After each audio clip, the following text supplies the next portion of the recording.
Okay, folks, we're going to get started with the public hearing for the Sebago Road solar project. So we will turn it over to Andrew Keller, the founder and developer of New Hampshire Solar Garden, and also Larry Bastian, engineer on the project from Teradyne. So they will present an overview of the project, and then it's whatever questions folks have, we'll address them.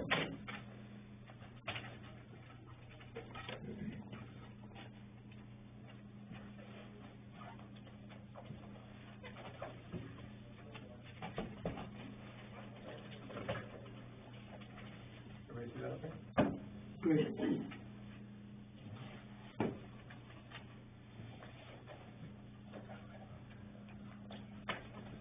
Well, thank you very much, Mr. Chair, members of the board, and other folks in the room here. I'm Larry Bastian with Teradyne Consultants, and just to give a overview of the project, this is a 2 megawatt solar panel array that's proposed to be located off the Carl Burnell Road in East Baldwin, and it is located on approximately 20 acres of leased land that is within a larger parcel of about 85 acres. The access to the parcel is on Carl Burnell Road, which is down here, and it's a narrow section that then turns and goes up and kind of more or less kind of an L shape with the tag on the end.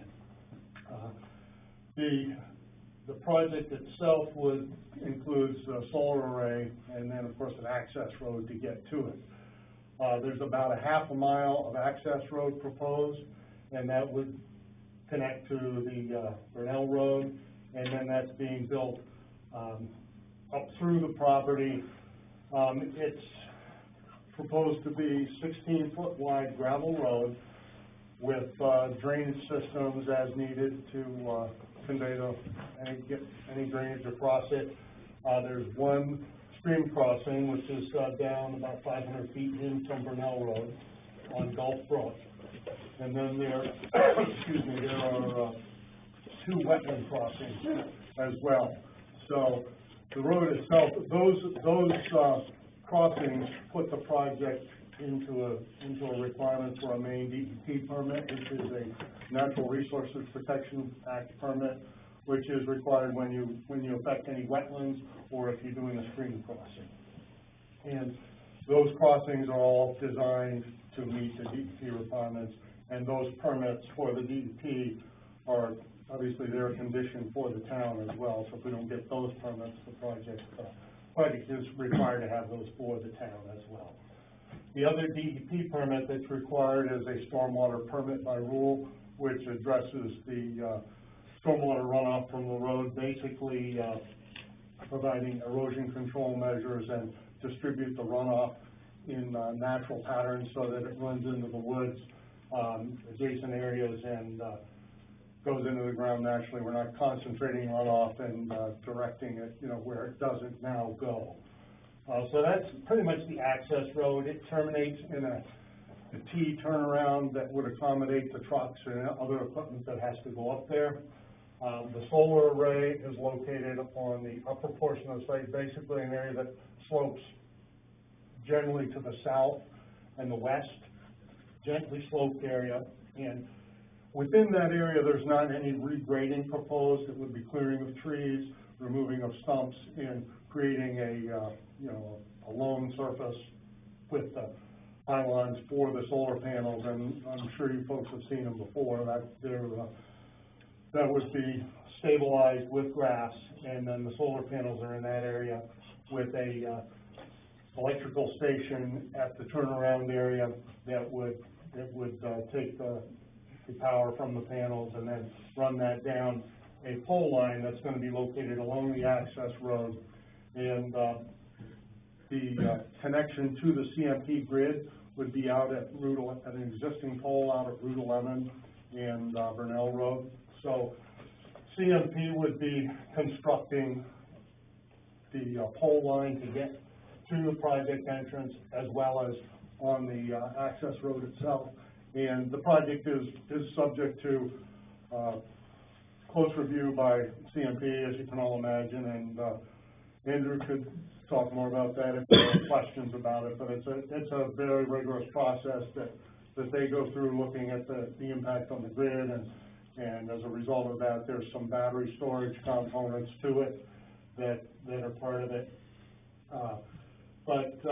You know, it's not the first one in Baldwin, as you all know, so, you know, the board has been helpful in it's our first one in Baldwin, so the board's been helpful to, you know, to make us understand what's been done before, what the town needs, and to make these things work effectively. So that's really the overview of the project.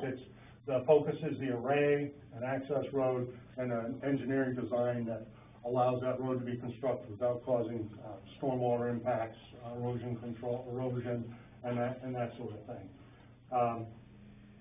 So, anything you'd like to add? Sure. Andrew? Yeah, no, so thanks for the public to come out. I'm not sure how many people are here for this or for other agenda items, but I think I just want to reiterate what Larry just shared. You know, the board has been extremely helpful for us to understand what some of the concerns were of the community for some of the other projects that have now been built or supposed to be built in your community. So it's been very helpful for us not to try to recreate the wheel or, you know, take the guessing out of what the process is to answer some of the more technical questions. We've been back and forth in front of the board a handful of times now to just kind of, again, understand some of the concerns, feedback, adjust, refine the project a little bit, to find the balance between not disturbing the land any more than we want to or need to. And something we've done, so for everybody, if there's, I'm happy to answer any specific questions, but we've put up a website that will have additional information. I mean, pictures always are really helpful for people to see what does the project physically look like. I mean, this kind of tells you where it is, but it doesn't really show you what it looks like. So instead of printing out, we have like a 25-page handout that we've shared with the board with different levels of detail. But what we decided to do is put up a community kind of website that has more information about the industry, about what the poles look like. You know, these aren't poles that are any bigger than what is normally on the side of a road anyways, not big, huge, transmission poles or anything like that. So we really want to just kind of give that level of information tonight to answer questions, for you to go home and think about it, see what this, what this is going to look like. We've done a lot of work also with some of the view shed concerns that were brought up. I mean, if folks are familiar with this area, it's kind of in the back 40, but it's up and away, and there's, a nice amount of trees around it that are, you're very unlikely to see it. So we've done some analysis on the view shed. We've looked at some of the details around like hand radio concerns that were brought up with some other projects. So again, we didn't want to recreate the wheel. We just want to kind of learn from what questions and comments that were brought up before. So what we'll do, if people have pens, and/or I can write it, we can write it down somewhere for people to write up, to check out. But the website is nhsolargarden.com, and then /Baldwin Community Solar. So, and we can give that to people if they want to check it out. But we just thought it was helpful to have some information. There's been some new details that have come out of the state for how to decommission these projects, because we are, very excited about these projects. We like what they stand for, how they help communities, how they are helping our Earth. But a lot of us may not be here in 25 years to know what's going to happen after the fact. So the state kind of took a more active role to step in and work towards setting kind of a level playing field of how these projects need to be decommissioned. And this is a process we have to follow with the state. That only came out just in October of this year, so it's a relatively new process. So that can take some of the guessing game out of the town, trying to figure out how to figure that all out. So we have a system for making sure that both the landowner and or the town is not left with a pile of bones in 25 or 30 years from now. We are as Larry said, we've gone through a lot of iterations. We've done all the survey work. We've, been working with the state, working with DEP, working with CMP to, go through the kind of 4 or 5 legs of the permitting stool. So this is our most important one, to make sure that we've heard from the town if there's any concerns, or make sure we've addressed them, answer any questions from the board themselves. And if everything feels like it's a good fit and we've done all of our work and we've kind of checked all of our boxes, our ask would be for the board to consider approving this project so we can move into the next kind of stages of this process. So hopefully we can answer any questions from the board or from the public. But again, we just thank everybody for coming out on a cold, rather late night, so we'd not like to be in our snugs at home. But anyways, thank you for your time and happy to answer any questions. Yeah, I do have one thing that I would add. There was a fair bit of discussion during the earlier meetings with the planning board about traffic impacts, and as you can imagine, a lot of the impact that folks would see with a project like this is during construction. Once it's built, there's basically very, very little traffic other than routine maintenance by the operator. But during construction, there will be trucks coming in, bringing in the solar panels, bringing in the wiring, the stanchions, and everything that goes along with it. That stuff all will be brought to the site and staged on site in a temporary staging area where it's then used for construction as the site is built out. So the board had, I think it was in the last meeting we discussed, and as part of the conditions of approval, there are conditions requiring that trucks be spaced an hour apart, that there be radio contact between incoming drivers and the site, that there will be no waiting, idling of traffic on Burnell Road, basically to minimize those kinds of traffic impacts. It all has to be scheduled, and it's standard practice in the industry, but that was one thing that got fleshed out through the course of the process, and that, as I said, that is one of the conditions of approval, and that was a good process to go through, and something that the contractors would normally do, but if it isn't spelled out in the plans, that it doesn't always happen that way. So with that, I guess I would add that we did bring, the chair had asked us to bring some copies of the view shed documents. I have 8 copies of that if you'd like to distribute those as you see fit. And one of the questions that came up during the site walk was, and prior to that, for the public hearing specifically. That's one of the questions that came up was, will the solar project be visible from any public roads, from any other existing homes, or any other points of view in town? And the way we approached it was basically took a topographical map and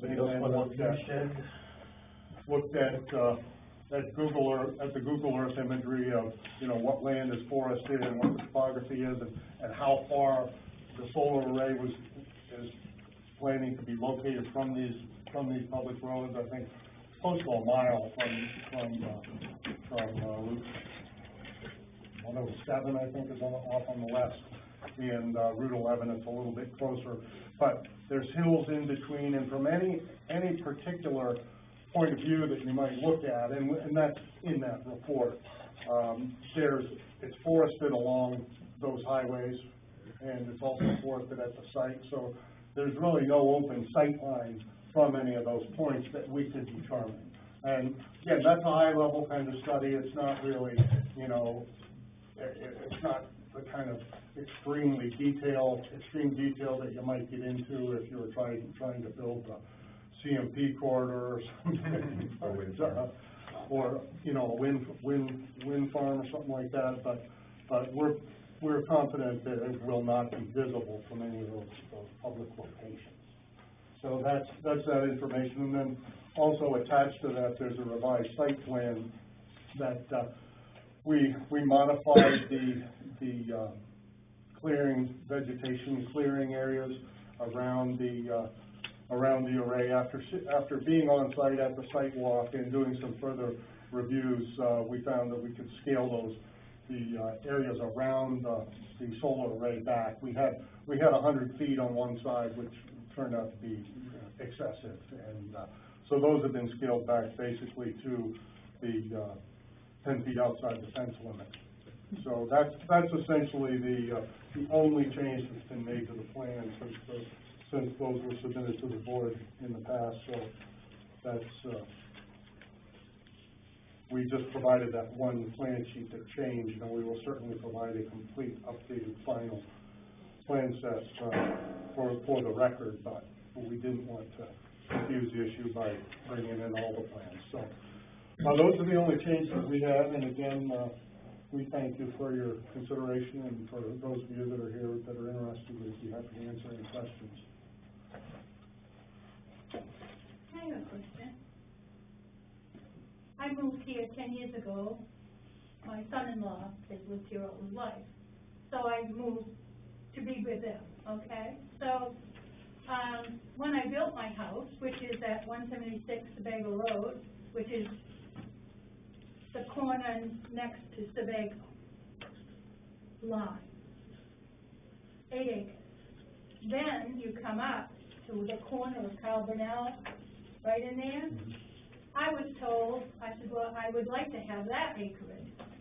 And they said here at the town, you cannot go there until the road is brought up to standard. And that is drained, paved, boom. And that's my question, is there was a house built there and the access is off Carl Burnell Road. I don't get it, you know. They could have gone off Route 11. I had to. Could I ask, when was this that you came and asked that of the town? When I built the house. What year? 2011. 2011. 10 years ago. And do you know who you talked to? You know who it is. He's Sebago's code enforcement officer. What do you want me to say? That's it all. What do you want me to say? Yep. So, what's good for the goose is good for the gander, I'd say, you know. We can't answer. We're the planning board. We can't answer for that. Yeah, but how are they gonna get access off that road? It's a summer road. Are they gonna plow it all the way up? All the way to the site, yeah. And maintain that road too? All the way to the site, yeah. Yeah, that's the plan. Lucky them.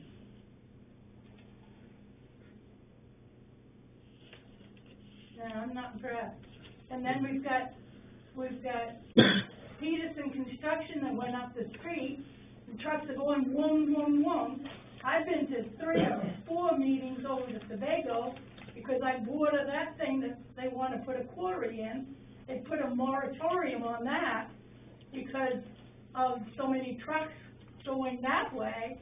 And then they changed their mind, oh no, they're going to 11 down through Baldwin. I said, oh good, I'll let them know.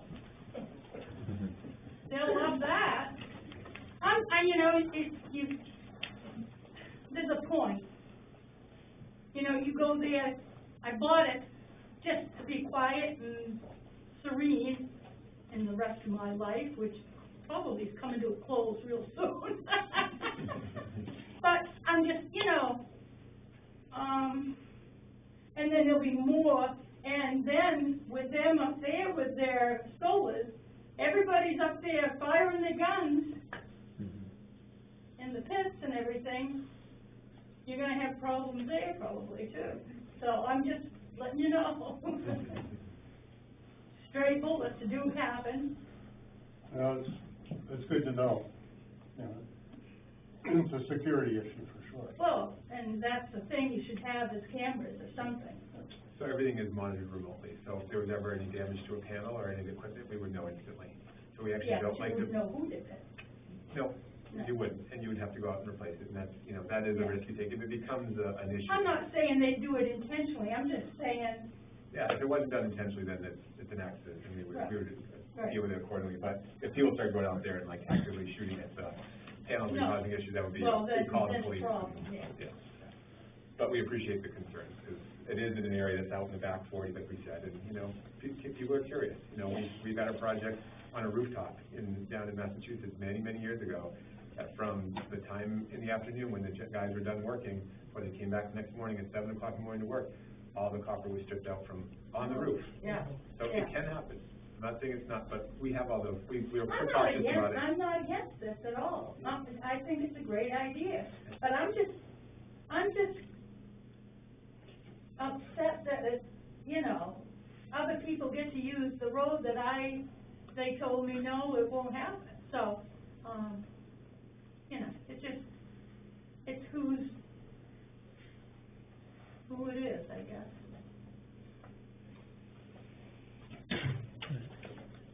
Well, we do, if you're here, when we actually go through the conditions, when we start the review in the regular part of the, planning, board meeting, we have, quite a few conditions in there that they alluded to that, should minimize any, disruption that you would experience from traffic backing up or anything like that. And in terms of the roads, I would say that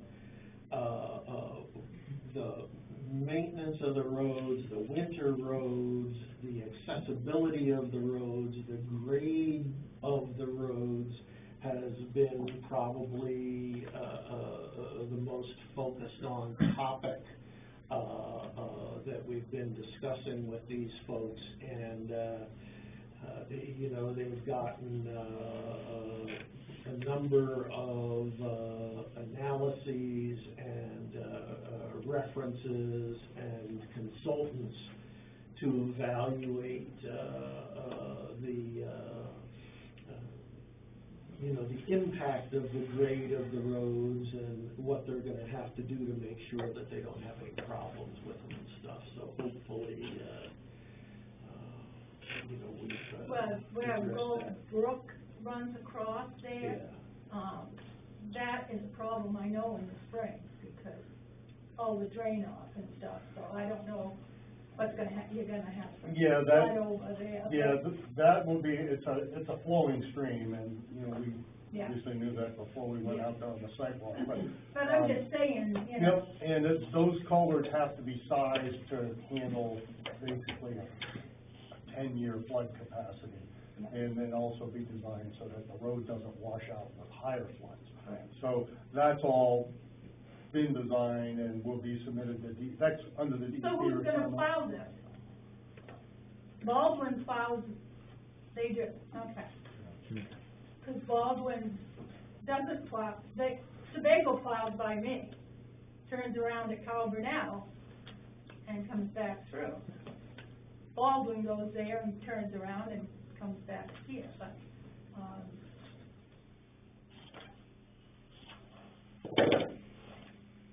okay. Well, we're not done. You'll have more opportunities to ask more questions and get more information, so. That was my concern, I guess, was, Thank you. Thank you, know. I appreciate it. Thanks for coming and thanks for speaking up. So I do have a few questions, but to jump on to the road maintenance, I do live on Carl Burnell Road, on that house at the corner where they turn around in the plow, which I will say to even get, when we first moved in, to get the agreement to get anybody to plow to our driveway, which was like 10 feet past the road, was a real issue. We had to bring up it's a safety issue, just to get an agreement that you guys would plow 10 feet. So I do wonder and worry a little bit about plowing all the way down to that entrance. But that aside, I'm more worried about in the rainy season. Carl Burnell Road, it gets torn up pretty quickly with the little amount of traffic that we have. My girlfriend doesn't have a truck, she has a nice car, she likes to take care of it.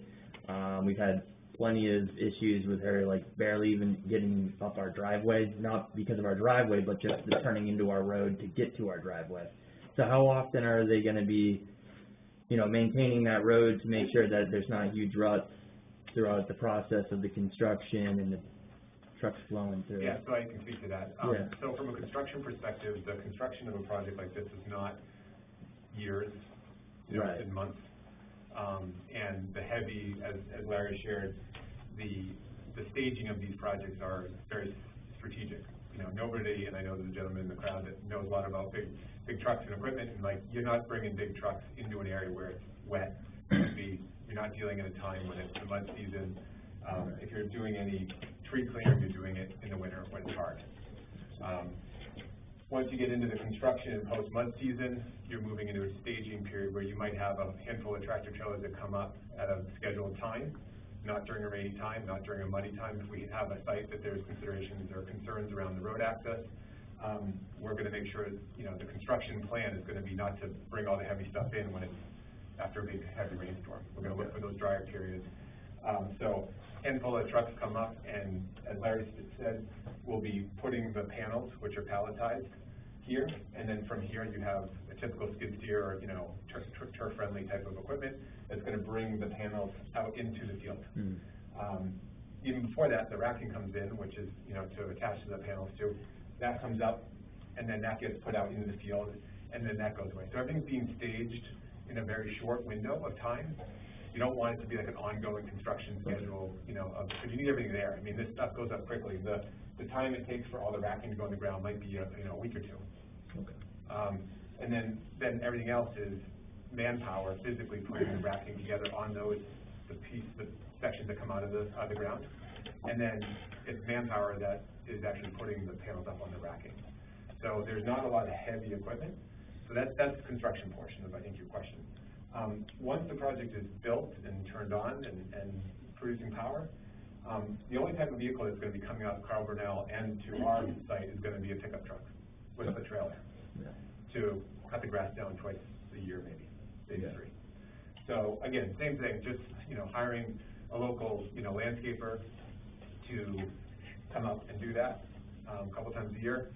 Again, we kind of joke it's kind of like living next to a cemetery. It's really not that much ongoing things going on at the site. So we've heard it, like Larry said, like the board said, there's been ongoing concerns about the road, the access, so we know that. That's why we're kind of working with the board to make sure that we're aware of what we have to be responsible for. Again, we want to be a good neighbor, so if there's issues, I'm sure, you know, if you had a concern, you would reach out to the town, we'd come back to the, you know, the town to figure out something that went right or wrong, or, you know, that's what it means to be a good neighbor with these projects. But my experience, I've been doing this for over 12 years now, at all scales, from smaller rooftop projects to very large scale projects like this. There's always an appropriate amount of concerns at the beginning, because you've never lived near one. You've never, I don't think, you know, most people have not lived because there aren't that many of these around. So you don't know what you don't know, and then after the fact, they're installed, they're quiet, there's no sound, there's no smell, there's no lighting up there. There may be concerns about, you know, kids getting curious up there, but that's why we have, you know, the monitoring I touched on. It really just, it's better than, I would say, living next to a new subdivision where you've got, you know, 3, 4, 5 years of new houses being built and what goes into that process. So I hear your concerns. I think they're definitely valid concerns. I think that's where we have some of the items addressed in the, you know, the conditions of the approval to make sure that we're responsible. You know, a lot of our projects, we will make sure that we take before and after pictures. You know what I mean? So the way the road was before we came is how it has to be when we come back, plain and simple. And that's going to be an obligation to the construction company, just like it would be, you know, a tree company that came out to do tree clearing on a property, or site contractors that are going to come out with big heavy equipment. Again, it's going to be a process. It's going to be a standard that we're going to have to be held by. Yeah. So hopefully that's helpful. Yeah, no, that's a good answer. So you said like it'd just be you mentioned a couple of weeks of like maybe heavy traffic, not really heavy, but of like the majority of the traffic, or would that be a few months? I was gonna say, would it be closer to like a few months? Or? No, so I was referring to the construction of it. Yeah, which is when the heavier stuff is coming through, the majority of like the traffic time. So what you would do is the site guys would come up and they would get their equipment on site. So that's dropping the equipment, you know. Now, he's asking how long are you gonna be running heavy equipment over to Carl Burnell? Yeah, I mean, it just sounds quicker than I imagined. So I was just reconfirming that it's like a couple of weeks of bringing all that equipment in, like the majority of the traffic. Absolutely. All right. Yeah, and then after that, it's going to be you know, Relatively workers lighter, coming in yeah. and pickup trucks and, you know, I mean, more Yeah. smaller vehicles and stuff. But the bigger equipment, because they want everything on site, because the crews that come in and put the posts in the ground Yeah. have a machine that's just like a, you know, post driver, like a fence post driver, like you see on the side of the highway, for example. So they want everything there, they come in, they put all the posts in the ground, and then they're gone. Okay. There will be, trucks coming, basically wheeler trucks coming in, loads of gravel. Once the road's cut to grade and Right. graded out, they'll be bringing gravel in. So you will see gravel loads coming over a period of time. And that's gonna kind of run in stages, as they progress up with the road, but that's gonna move along pretty quickly as well. All right. Could I ask, what do you, foresee your construction season to be? Right now, I think we brought this up to the board before, the way our scheduling goes with the rest of the permitting, mostly with CMP, the other phase of this is the CMP approval process, probably puts us into I would say late fall, you know, September-ish. You'd be starting next September? Yeah, I think that realistically, I think that's fair, and if for some reason, there was any delay in that, it would probably go into that typical, wait for the winter, wait for the ground to get really hard, so you're not in that weird off-season shoulder months where it gets really wet and mucky out there. Wait for the ground to get hard, then get in and start doing some of that work, and then schedule it around the mud season in the spring. But in a perfect world, we would be starting construction, you know, next September. Good, thank you. Mr. Chair, can I say something? So, to your point, you know, part of your problem is with these guys, making sure they don't screw the road up as they're doing this. Right. But the other part of the problem, which is probably more of your issue, is it's a compliance issue. So if the town does get beat up, what do you do? And, you know, you gotta talk to the selectmen, and you gotta talk to the CEO, and they're the guys who are supposed to say, you know, hey, you guys are screwing the road up, you know, we're gonna shut you down if you don't fix the road immediately. So, you know, as much as these guys can promise, you know, nothing's gonna happen, you know it's gonna happen, I mean, something's gonna happen. So, you know, I would start now and get to know who the CEO is, get to know who the selectmen are, so when you do have a problem, take pictures, send them pictures and say, you know, I want it fixed. And then the question is to the town, what are they gonna do and how quickly? And that's your issue. And if I may go along with that too, just to support what you're saying, is that, you know, again, I've been doing this for over 10 years now, and I still have calls that come in because I'm a very visible entity. I don't go anywhere, you know, you can find me on the web very easily. And I have clients, if things transition, if there's a new town manager, if there's a new, you know, property owner, I usually am the one that they find first to ask questions.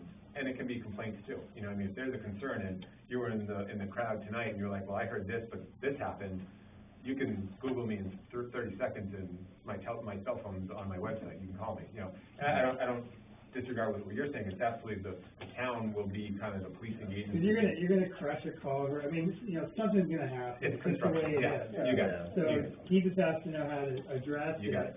And then we have to rely on the town Yep. to enforce compliance if you guys don't fix it quickly. Yeah, and if you have to call me and I have to, you know, pull out the baseball bat and crack some knees with the construction guys, we'll do it. You know, I'm like, joking aside, but like, Yeah. I do get calls and when things don't go as planned, I mean, I'm sometimes the first point, say, I just wanna know what's going on in the way. So I just say that out in the public forum, on the record, that is, I find myself in that role regularly and it's part of the job. For what it's worth, my wife and I moved here in 2013. We had never heard of something called mud season. A couple of fairly new, really nice Audis, and after bottoming out on a quarter-mile dirt road and getting, you know, hauled out of the woods, trying to get down our driveway, first thing we did in 2014 is I got an F-150 and Jack got an FJ Cruiser, because it became clear to us that, you know, even with the town doing what they could, when you live on a dirt road, Yeah. you have to, you know, be prepared for, you know, and had to get a chainsaw. Yeah. No, you're right. You know, Yeah. it isn't, if you live on a dirt road, it's not you know, having a nice car with a low Yeah. chassis can be problematic. Well, I can promise you my girlfriend says a prayer every night that we'll get a paved road, but I know that's probably not gonna happen. Watch River Road, once River Road gets paved, maybe Carl Burnell. Yeah, I mean, we don't have enough traffic. You said something about the power lines earlier. I just wanted to know, do we know what side of the road that's gonna be on for Carl Burnell? Is it gonna follow okay. I don't know. Yeah. And unfortunately, figured. the way the process goes with CMP is that once we go through their full review process, which we've already done once, Yeah. and then we had to revise it, and now we're going through it a second time.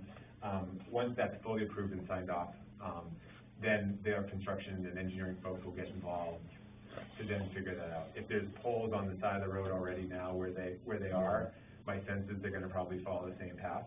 That's it. Unless there's some real specific reason why it would cross back over the road and go back and forth. Yeah. But unfortunately, I wish I could speak to it. I really have no visibility into it because it's kind of in their control. Okay. And for security, or do you have any plans for like bringing internet through that area? Yes, there will be, well, again, it's a CMP question. Some of the utilities that we work with in other states, they require a POTS line, plain old telephone line, I think is the acronym or something like that. So it depends on what level of connection, and sometimes there's options in some markets where you can do wireless for some of the monitoring and some of the other stuff of it, so then it has to be done over a plain old telephone line. So, kind of depends, on what the details come out of the CMP study process and what type of equipment needs to be monitored now. All right. Well, if you bring Spectrum down the road, just let me know. Okay. It's 1,500 from my driveway, so Yeah. Oh no. double it, I think, maybe. Yeah. I've had a few calls with them. Yeah. I call them every couple of months to check in. They don't know. Unfortunately, there are some wireless Yeah. technologies that go to some of the equipment that otherwise would need Yeah. a physical, Cat5 line or whatever, cable line, and this is up high. It's Right. possibly a solution, but again, that's kind of further down the path. Yeah.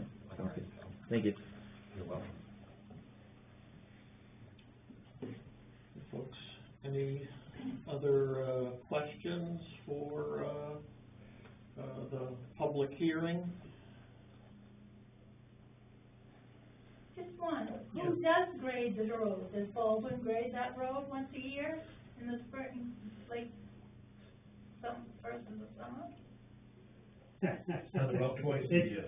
Is it? Baldwin's responsibility. I wasn't sure. The road commissioner takes care of it with a York rate, The who? the road commissioner. Ah, okay. Yeah, because sometimes it's really good and sometimes it's really, Yeah. just a question. Should we introduce ourselves to the audience? There's so much audience here that doesn't know who we are. Yeah, sure. Why don't we start the meeting? All right, if there are no more questions, we'll close the public hearing. And at 7:40, we will begin the regularly scheduled meeting of the Baldwin Planning Board. Yes, Wes? I'd like to make some comments as more conditional use permit oriented, not as a resident of the town. Okay, well, we're going to have a review coming up, and you'll be able to have the floor. So, my name's Matt Fricker, and I'm the chair of the Baldwin Planning Board, and this is Tracy Grisay. and Joe Pierce. and David Strock. Yeah, no, I'm sorry, I could say mine, yeah. Yeah. David Strock from North Baldwin.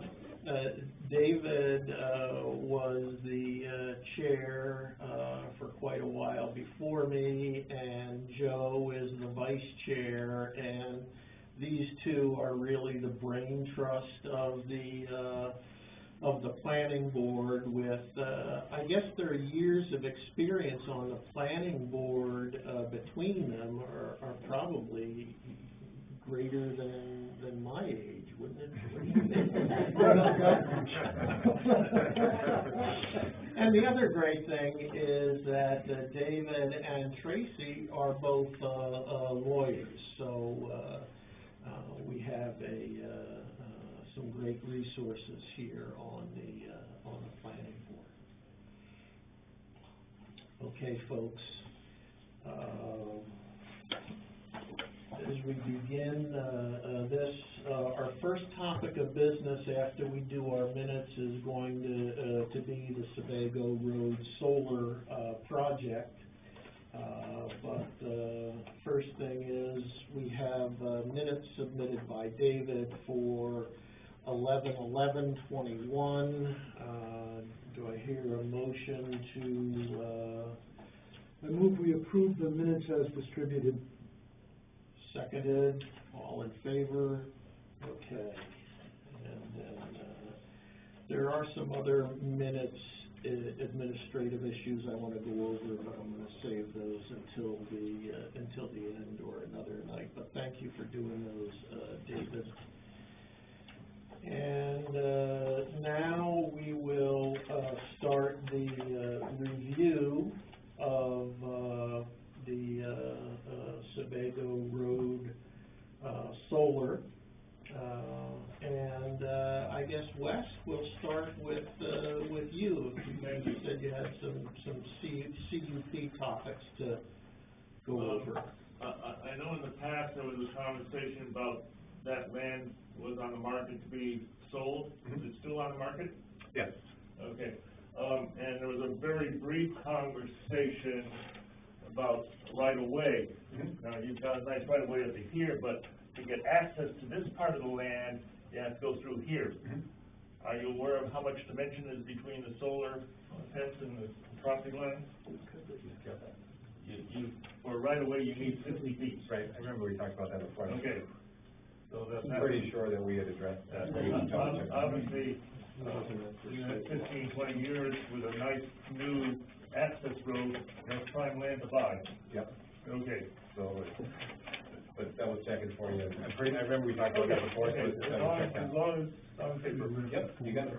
The other part is the access road right down here, this corner, that's, squeezed between the property corner and the stream.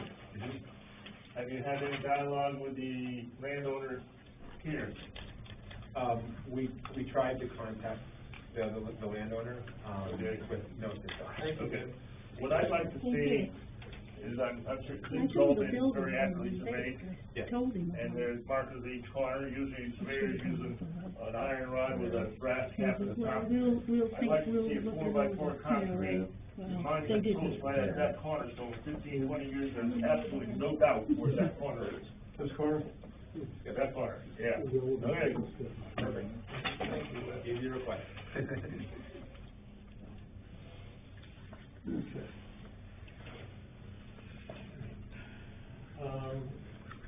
Is there anything, David, Joe, Tracy, that you'd like to address or talk about?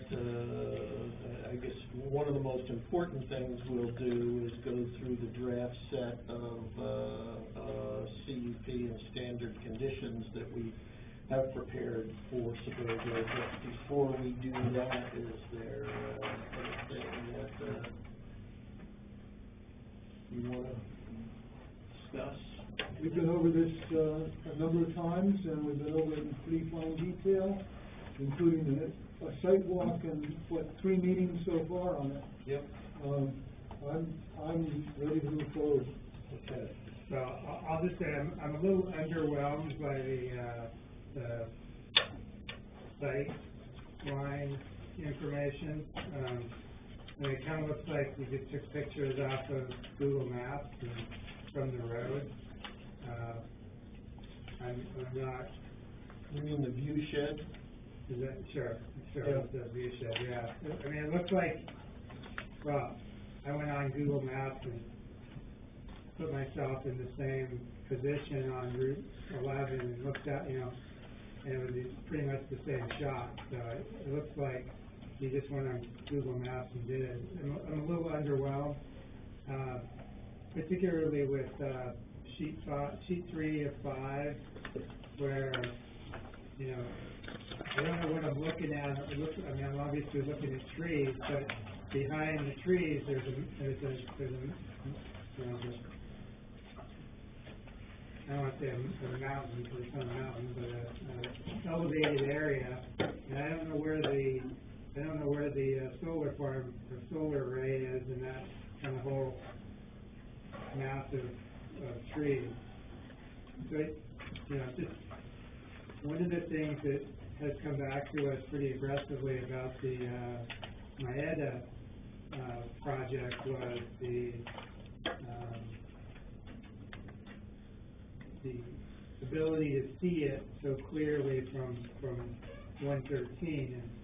And in the permit for that particular one, it says that it'll be shielded from view with vegetation, but that clearly hasn't happened very well. So I hate to make the same mistake with this one, so I'll just say I'm pretty underwhelmed by this.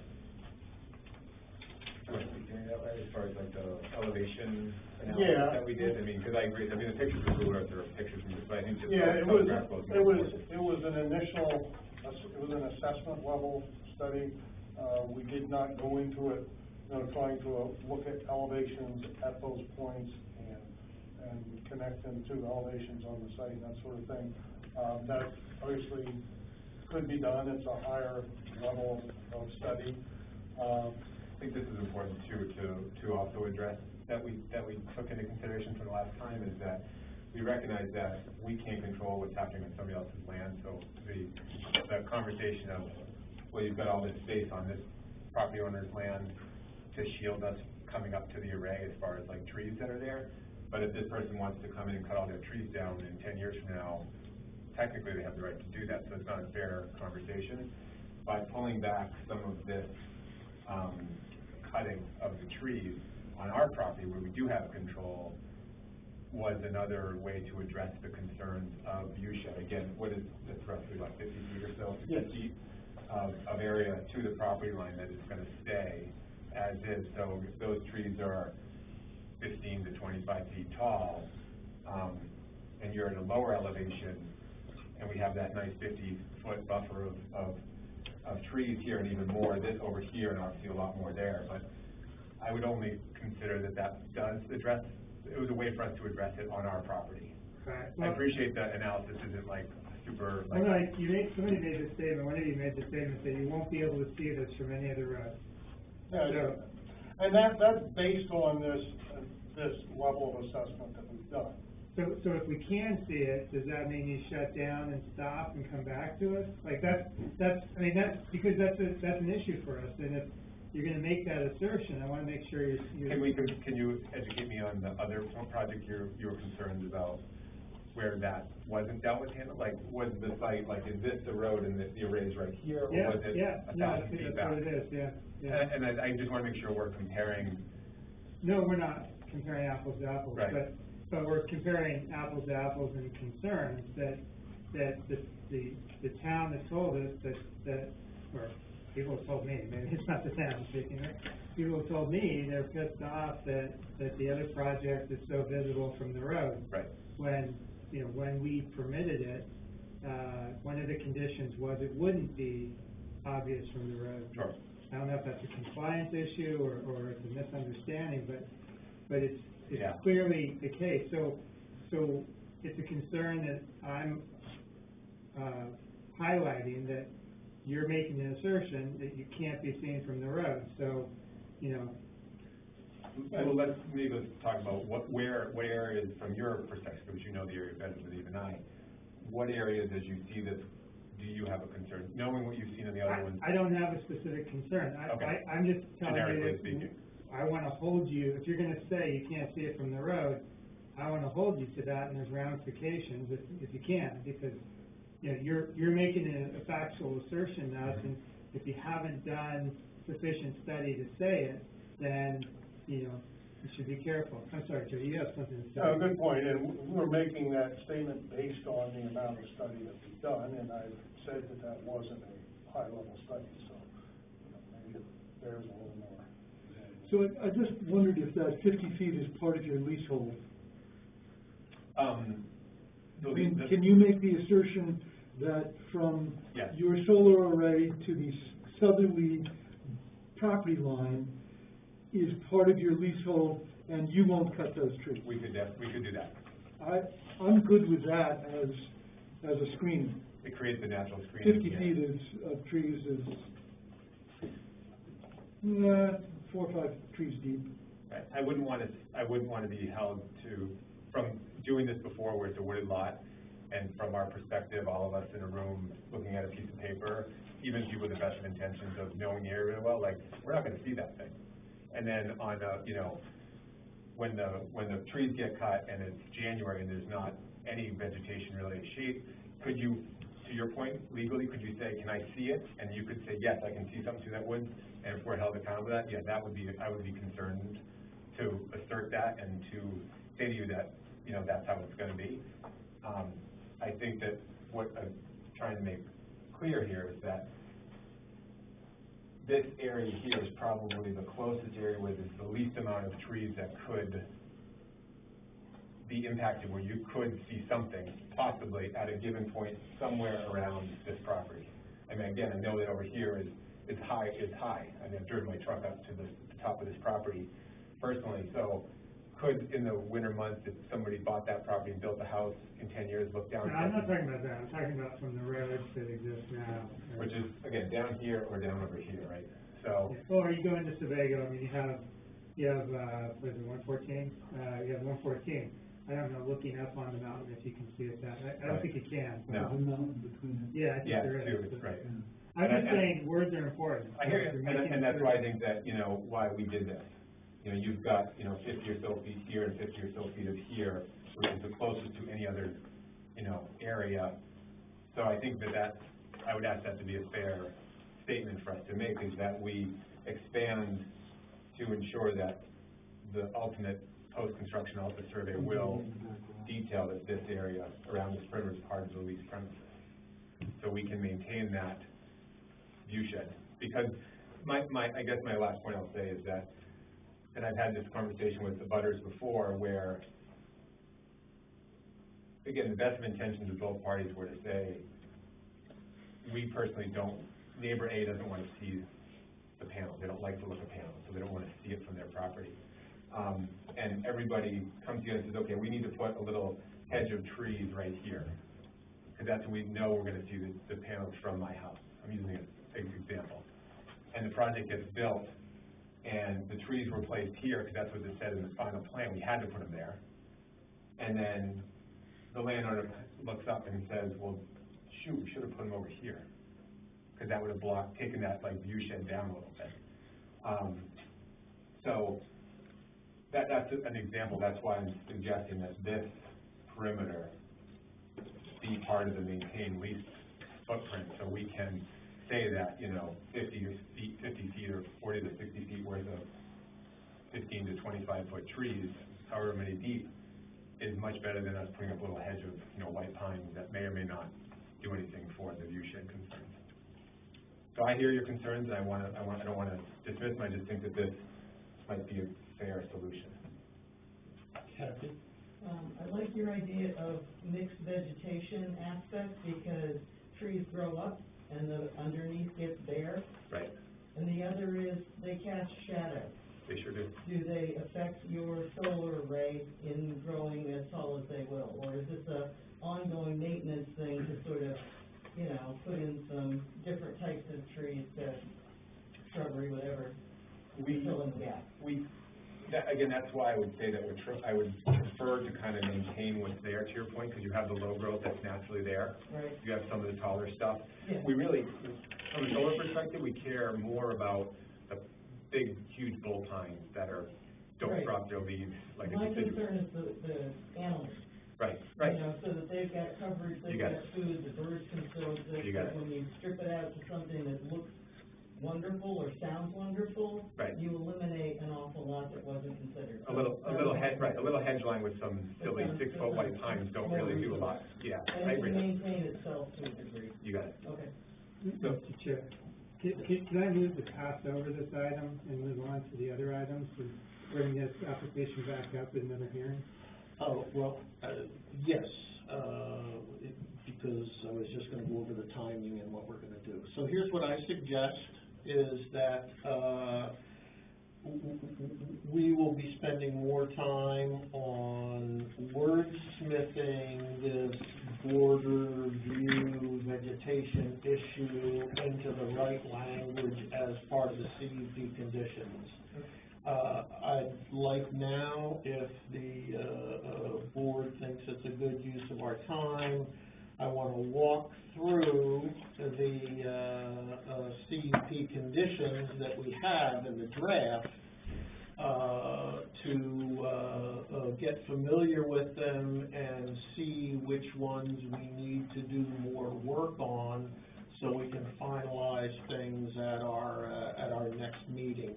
We will be meeting on the 23rd, and with the progress we make here tonight, we should be able to wrap things up on the 23rd.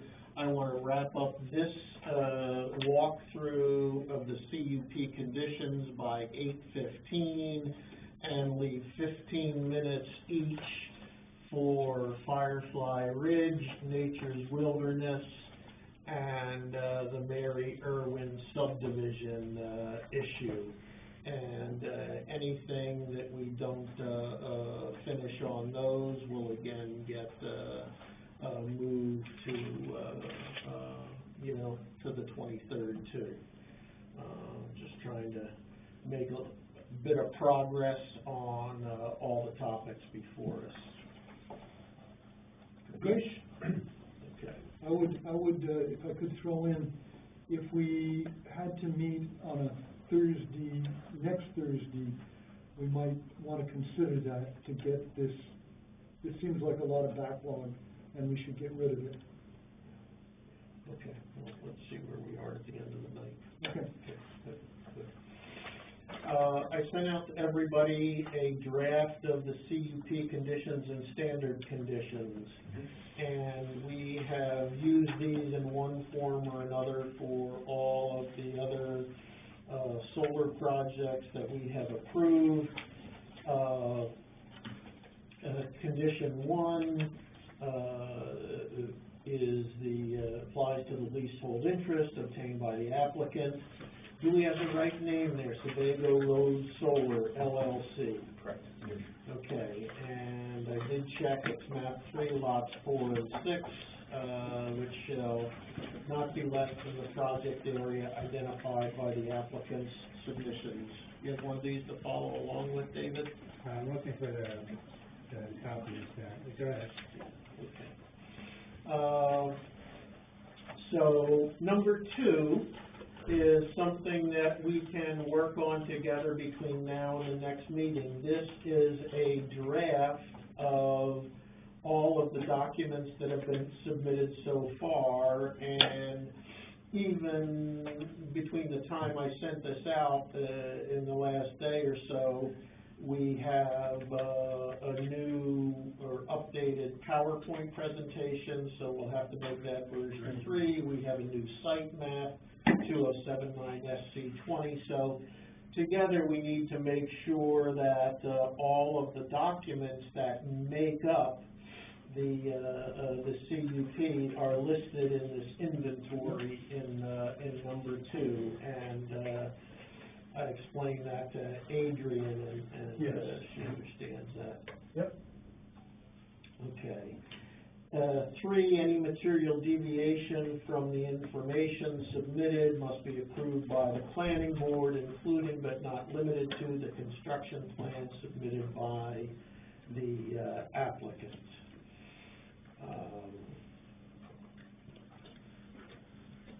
Number 4 was important for a lot of the people that have been to public hearings on the other solar projects that we've had.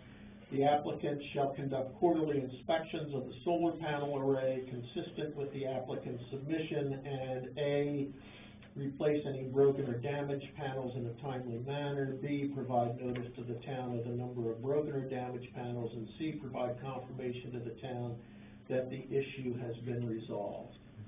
Yep.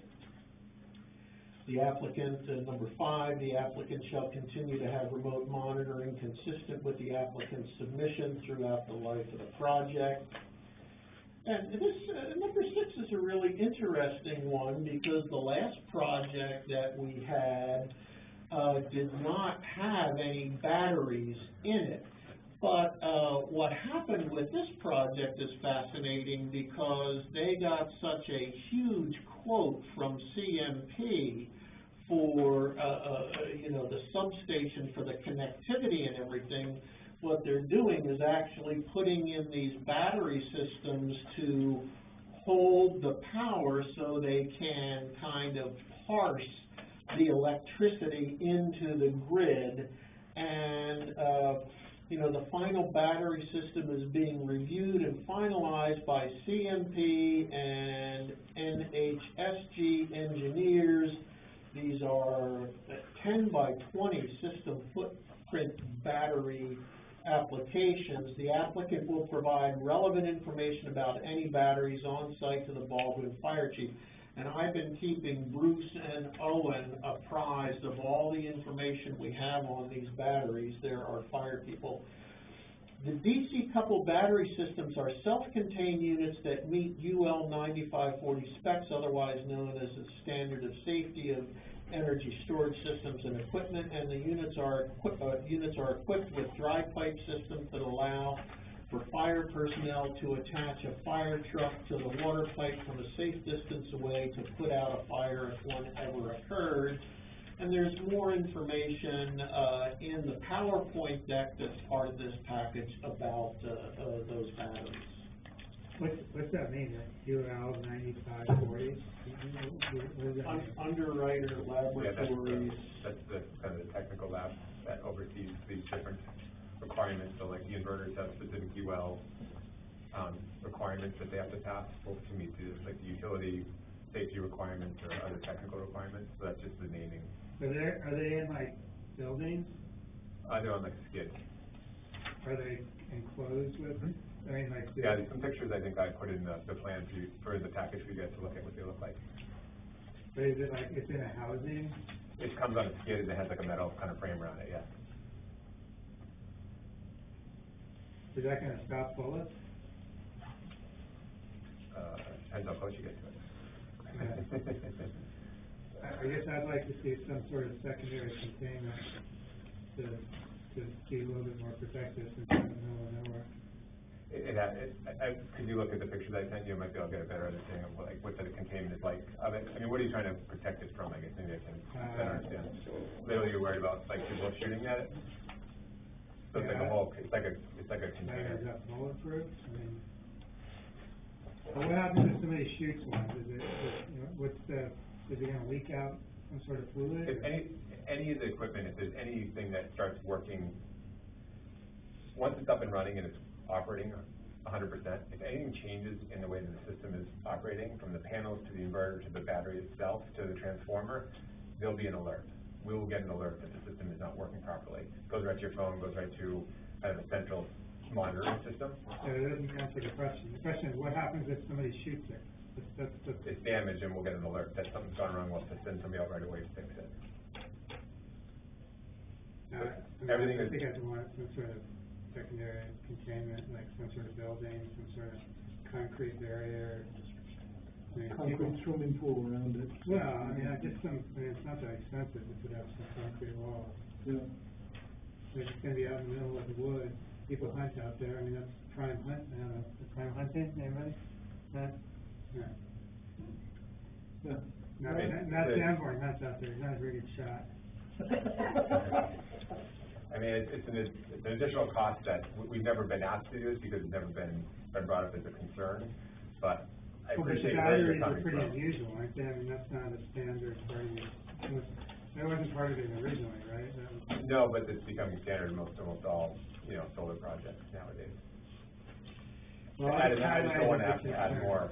more construction time out there and building something that, it has already its containment there, it has monitoring to make sure that if anything goes wrong with it, we will be alerted to it.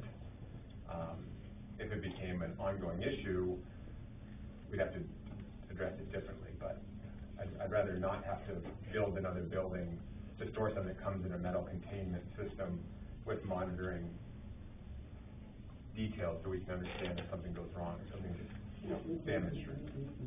This is noted as an item to work on further between now and our next meeting, and, more completely address any vulnerabilities, of the, energy storage systems that, are planned. If I may, Mr. Chair, so just so I know what I'm trying to answer, are we trying to answer if somebody shoots a gun at it, will it be, what will happen? Is that the question that we're trying to solve for?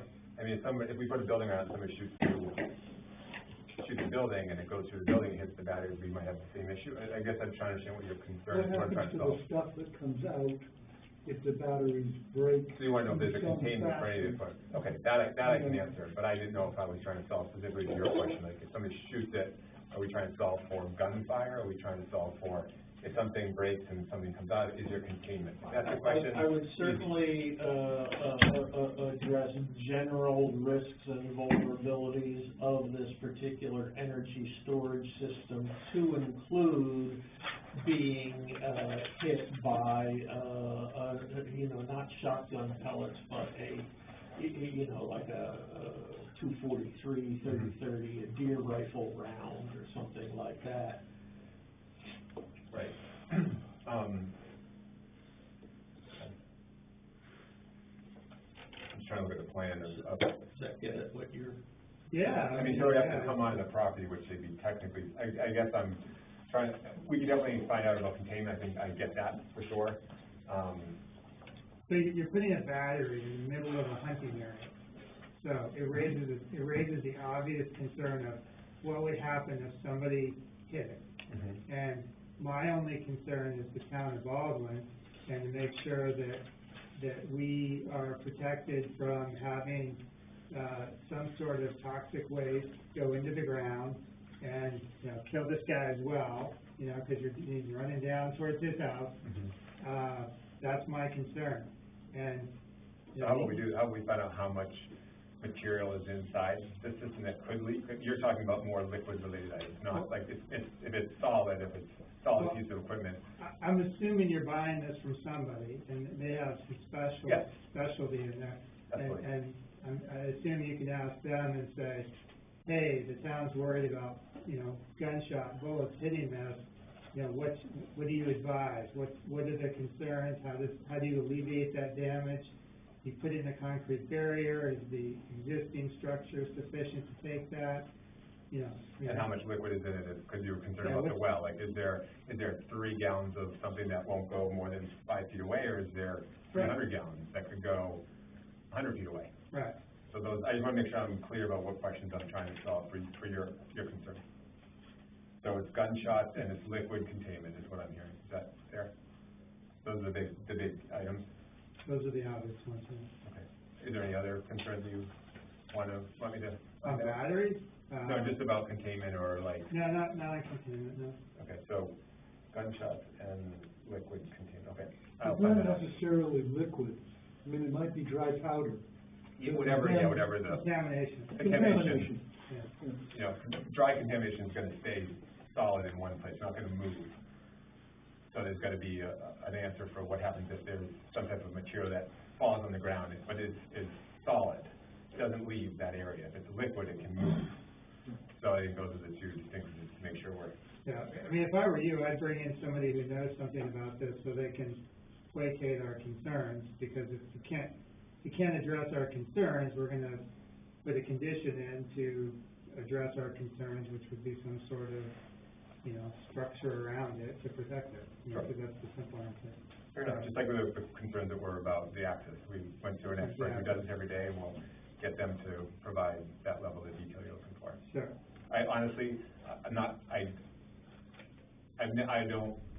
have done enough battery projects to know, I've never heard that concern. I'm not saying it's not a fair concern, it is, but I've never heard somebody bring up the concerns about gunshots because, and I don't know this for sure, with this specific system, how much material is in it that if somebody did shoot from, you know, this guy's property here, because they're not allowed to come onto our property because that's trespassing, but if they wandered or whatever, came close and they shot, you know, going after a shot for a deer and they missed and they shot the battery, I don't have an answer of how much liquid is in there, and what the containment solution is. My sense is because it's a piece of equipment, and if there's anything in it that has concerns from an environmental perspective, there is an answer, there's a containment answer that will address your concern. I just don't have it tonight.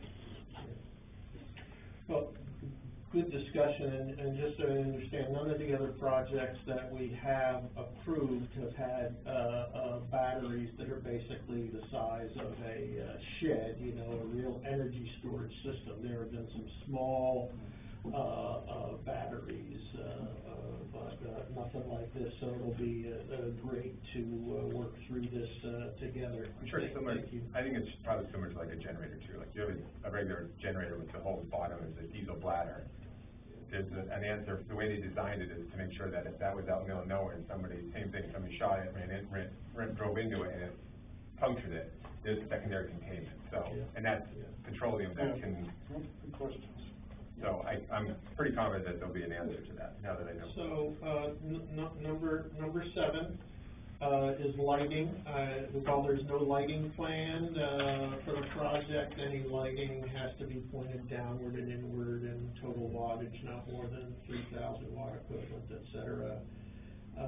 8, is important. Applicant will, install a sign on the entrance gate and the fencing on each of the other 3 sides, providing contact info for the applicant, including telephone number to allow members of the public to contact the applicant if the need arises. And it's not just the applicant, it's, you know, whoever is responsible for, managing it and, monitoring it. And number 9, we have talked about and you've addressed, and that's the, radio frequency, interference, and I gave you the information, and you did a slide on that in the PowerPoint deck. And this condition just says that if there's a problem, you know, it'll get worked out. 10, the applicant shall submit to the board the final documentation with the landowner that identifies the specific area of the leasehold interest acquired. Prior to commencing the project, such documentation shall be added to the CUP documentation. Could we add a sentence to that? Yeah. Sure. Mm-hmm. To include the property to the southern and eastern corners of the property, but however we want to add, just basically the point is that the lease definition will include from the edge of the fence line to the property line on the southern and eastern side of the property. Or we could reference it to a plan. Right, just so we maintain that view shed concern that we addressed earlier. Mr. Chair, it's, 8:15. So, I suggest you folks go through, this and, you know, any, edits that you have or want to suggest, you know, have those ready for the next meeting. I think what we have in number 14 is particularly important. I've tried to capture in there everything that we've talked about with the, project delivery and traffic plans, as well as the, road grade issues. Yeah, there's only one minor type, changes that on that. Yeah, I think that so, was good. anything you wanna, fix up there, the warning signs, also I'd like you to spend some time on 16 to make sure that we really have in the conditions, a good inventory of what all the benefits are to the town of the project. I think 17's pretty well, nailed with, all of the decommissioning, information. And then if the, board members have any other, conditions that, we'll be able to address those on the 23rd. Also take a look at the standard conditions, to make sure that, you're clear on that.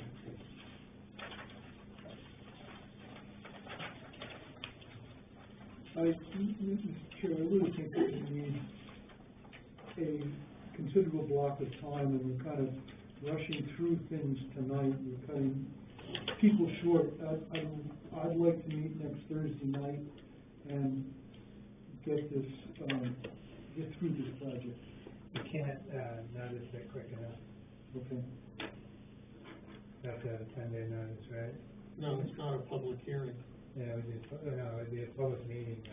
In the past, David, we have, when we've done something like that, continued the meeting, Right. in which case we haven't noticed it. We've done that in the past. Only one voice.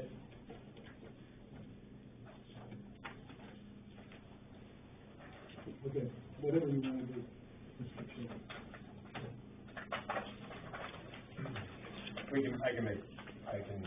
I can make myself available next week. I do have another planning board meeting, but it's by Zoom, so I can do that from the truck and then come in here and meet with you guys if that would be appropriate, if everyone wants to do that.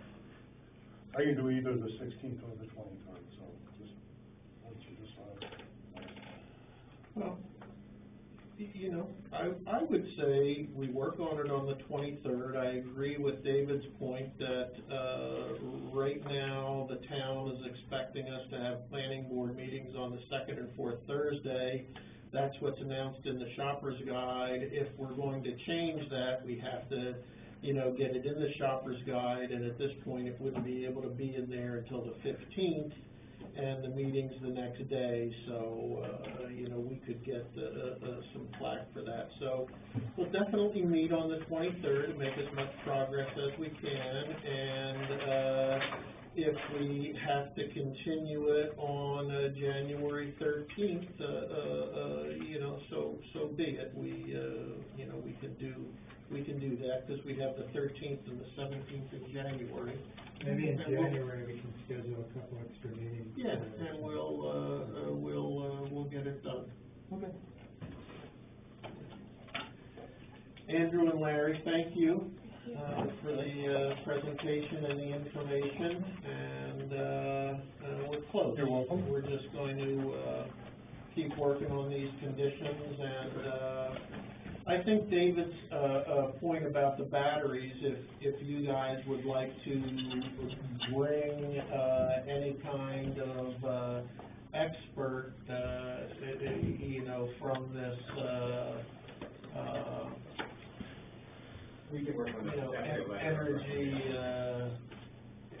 ST732KWH, blah, blah, blah, energy storage system, that'd be great. I don't think we'll be able to bring a person here. Yes. But they're from all over the world that do this work, so, Yeah. But we'll definitely work on getting to address our concerns. So that everybody knows what, how those concerns are addressed in the process. Thank you, guys. Thank you. So next, on the agenda is, Firefly Ridge. And,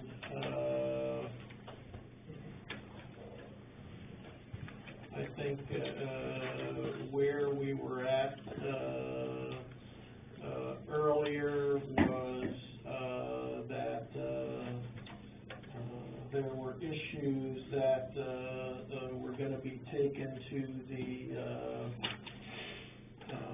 to the MMA, and, David, would you like to, summarize for us, what the MMA legal counsel said was our recommended path forward? Yeah, sure. So we sent two questions to the MMA lawyer. One was,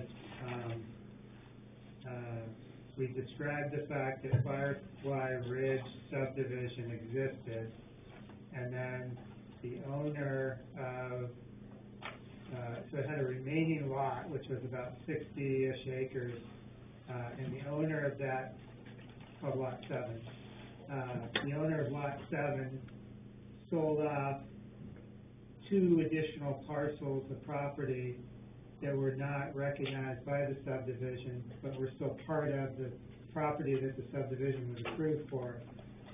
And so, one of which was to an abutting owner, an abutter, in the sense of it was an existing owner of one of the properties of the subdivision. So we asked the MMA, when somebody, it's a clear violation of the subdivision ordinance, like it's not even arguable.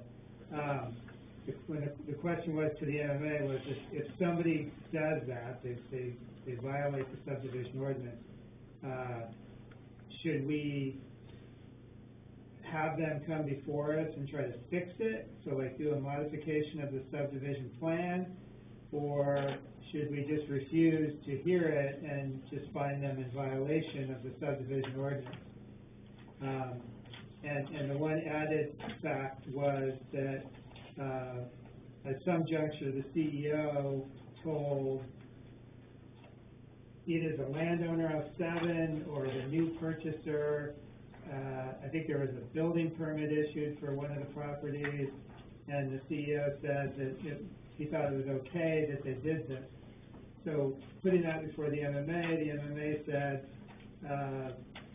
our best course of action is to hear the applicant, allow them to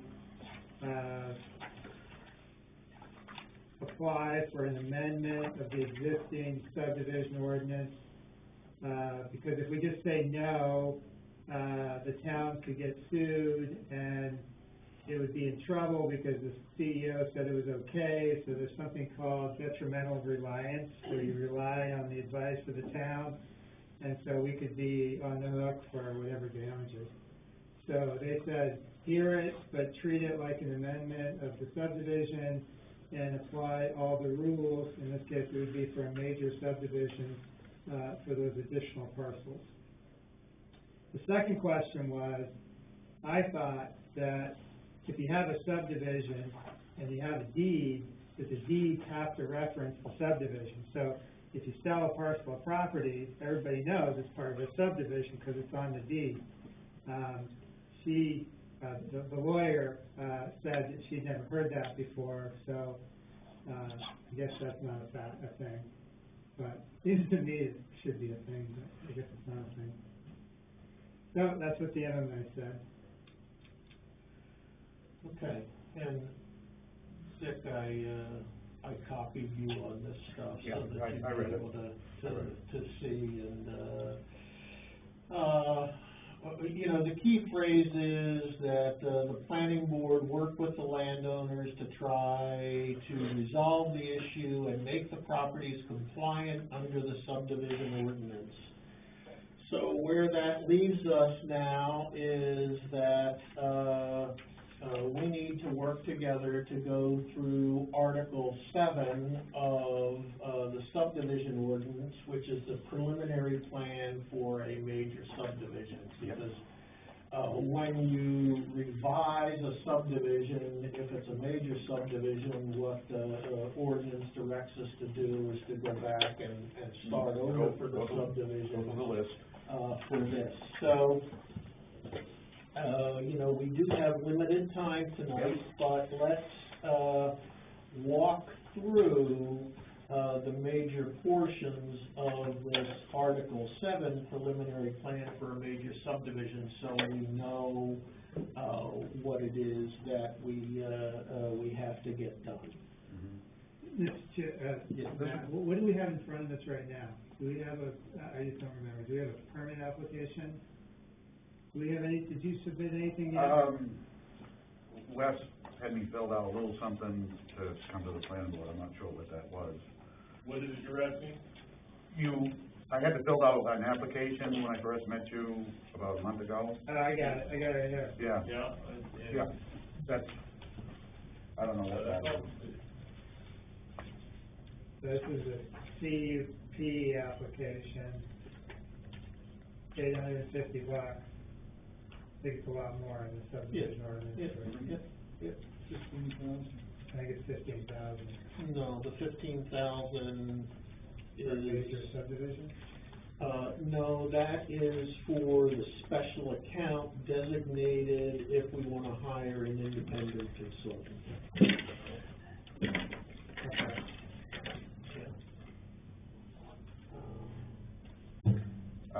Can I make a suggestion that might wanna change one of the roads, to make it, cause, last time I was here, Joe mentioned the road coming off the end of Firefly Lane was concerning people who lived in Firefly Lane subdivision. I was thinking of bringing the road to the lot by the river from, River Road instead, so to bypass the, going through takes care of the concerns of people on Firefly Lane. Thank you. Does that make sense? Thank you. And the concern the chairman had, he wanted to have it all on one plan, and I remember that. And so I just a quick change the scale of it. This is all in one plan right here. Change it around. This is what I have currently right now. We have 200 feet of road frontage on River Road right there. I just put a access road there. And this part coming off the Firefly Lane, so that wouldn't bother anybody on Firefly Lane, and this would just be basically a long driveway, but I will make it the code 60 feet wide, and it'll be a driveway to this one lot. Does that make a lot of sense? Would it help? That would help the people in that subdivision who have problems with plowing and all of that. Yeah, and it eliminates that hurdle. Yep. Okay. I know time's limited. I can read over all the Title VII. Yeah, Article 7. Mm-hmm. Yeah, and work with Wes, because, all applications for preliminary plan approval for a major subdivision shall be accompanied by an application fee of $25 per lot or acre, whichever is greater, payable, by check to the municipality, so you need to figure out what that is, and then subtract the $150 from it that you already paid, because it's not a CUP. And then, in addition, the applicant shall pay a fee of $15,000 to be deposited in a special account designated for that subdivision application to be used by the board for hiring an independent consulting services to review the application.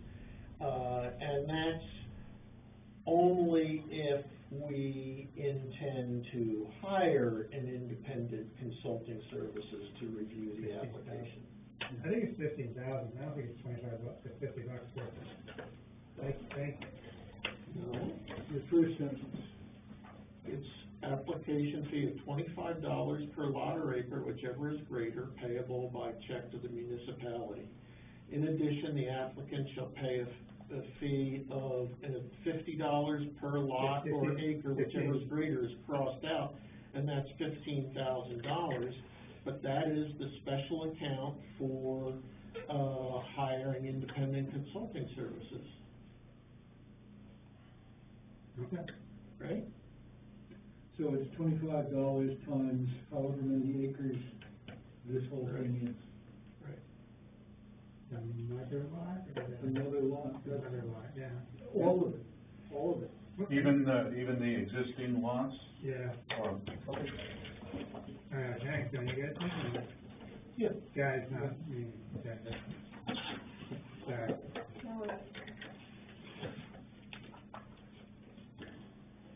Okay, and I can work, it may take another month or so to start Right. going through all this, so. Yep. When I have something ready, I can make another appointment with you guys. Yep, and a couple of highlights. Yeah. We're going to, need to do a site walk Yep, and a public hearing. correct, yep. And then, you know, there's the, preliminary plan application, the location map, Yep. you know, which you're working on Yep. here, the preliminary plan. I think that, where there has been a lot of, discussion, before is, on the, sewage disposal to be used in the subdivision, the water supply, and, all of the issues, on the, drainage and, you know, there's the, hydrogeologic assessment and things like that. So when you look at those have been, areas that we've focused on a lot before. You guys wanna add something? Yeah, I just was wondering where the lot that they're separating out that we're really focusing on here. There are two lots here, but the one that's down by the river, I wonder if, we shouldn't have some sort of opinion from the Saco River Corridor Commission. They already gave it the thumbs up. They already gave it the thumbs up. Okay. That's what Wes said. Yeah. Oh, okay, okay. Oh, yes, it did. I'd like to see that. Yeah, I mean, I'd like, you know, if it's in writing, I'd like to see it. yeah, I don't know, the buyer did all the work with Wes and all this stuff. I'm not sure what's on the records that we have in the file. I mean, rather than just take it orally, We'd like you know. to do some miracle. I'd like to see it on letterhead and all the rest of it. Yep. And the application should be from all three landowners. Like, it's not just from the, because you've already sold, right? You represent. Yeah, I represent You Bill. represent somebody, but they've already sold their interest, so all three landowners who, the two landowners who purchased in violation and the landowner who owns it should all come forward, shouldn't they? Yeah, I agree. Makes sense. Now, I don't know what rights the people in the existing subdivision have, but that's an interesting question too, whether they can have any veto power. I don't think it's really ever addressed, but, Well, I think it was addressed through me. yeah. And, Okay. so you think now, because we're burdening the land of the two other people, so wouldn't we want them to come forward? I mean, if we said, all of a sudden, we said that they had bought the land illegally and we took away their ownership rights. Well, we just have to declare the violation, they would have to deal with it. I don't wanna get too bollocksed up on this, because I don't think we're gonna be able to do a subdivision review, if we parse it out into individual properties. I think that in terms of the way things flow, that, Dick and Wes are going to have to, treat it like, you know, we're curing what should have been done for the original subdivision. And then if there are issues that are particular to the landowners for those, particular properties, we should address them. But I don't know how we would do a section 7 subdivision review of individual properties. No, I don't mean individual properties, I mean, they all come before the board. And That's fine, Yeah, they that's all, fine. like, they're all putting their property into play, I guess, is the, Well, I think they probably both. I know David Blaze wants it cleared up, because they got filed on the title on each one, and they would want it. Wes, Yeah. we should just have a copy of that for our records. Okay, Thank you. okay. All right, there's a lot to do. Yeah. It's gonna take a few weeks, obviously, and I'll. Well, we won't put you on for the 23rd, because technically, once you get the plan together, we need 10 days It's gonna be, to put you I on. understand, So, because it's gonna be multiple meetings. yeah, yeah. Okay? And when you're working on it, anything that we can do to help, communicate back and forth, please let us, Okay. know, and we'll get it, Yeah. get it going. Yeah, okay. Thank you so All much, right. Dick. Thank you, Dick. And if we're not gonna see you, Have a happy Christmas. happy holidays. Yeah. All right, thank you. Thank you. So Wes, you'll, be working actively with, Dick on Article 7, the preliminary plan for a major subdivision. All right. Curious question, about $15,000, the lots of done deals, is the day sales, build out and everything, do we need 15, how about 5? No. $15,000 is not an issue. It's only an issue if we're gonna hire somebody to consult with us, and we're not gonna do that. Okay. So it's just the $25 per acre or lot, whichever's greater. Okay. Okay. All right, I'll be talking to you Wes later. All right. Okay. Oh, Nature's Wilderness. Yes, how are you? Hi, guys. How you doing? Gary, and, why don't you guys So my name is, introduce yourselves? Derek Holt. I work for the Vaza Real Estate Group based out of Quincy, Massachusetts. I'm a managing director and a partner, and this is my colleague Greg Vogel. And I'll be speaking this evening, hopefully answering any questions or concerns about our company. And I'm hoping you can maybe answer one or two questions or concerns I may have. Sure. Well, why don't Do you have any concerns with the project in its current state? I think it's better if it's a stimulus response where, you guys, that's a marketing research term, stimulus response. So you're laughing at me. I'm not, you can't tell because I've got a mask. Why don't you tell us what your thoughts and plans are for Nature's Wilderness and where you want to see it go? So and as then I understand it, it's three things. Potentially up to approximately 170 permits, give or take. And from what I understand, phase 1 is about 60 permits, which I believe they're entitled to this point today. If a road improvement is made on Marston's Road, I understand that you release the other 110 permits. Is that a correct statement? No. Okay. So how would I get the other 110 permits? Well, I think it was really set up as a phase 1 CUP. Yep. And then we had the understanding of phase 2 and phase 3, but Yep. It really is, once you want to move into phase 2, Yep. it's, you come back and it is basically a new CUP. So phase 1 is 60, right? Could we all agree with that? Phase 1 is the existing CUP, and Okay. then whatever you want to do in phase 2. So phase 2, according to the CUP, what can I do? What have you agreed to? Today? No, but hasn't it already been predetermined? No.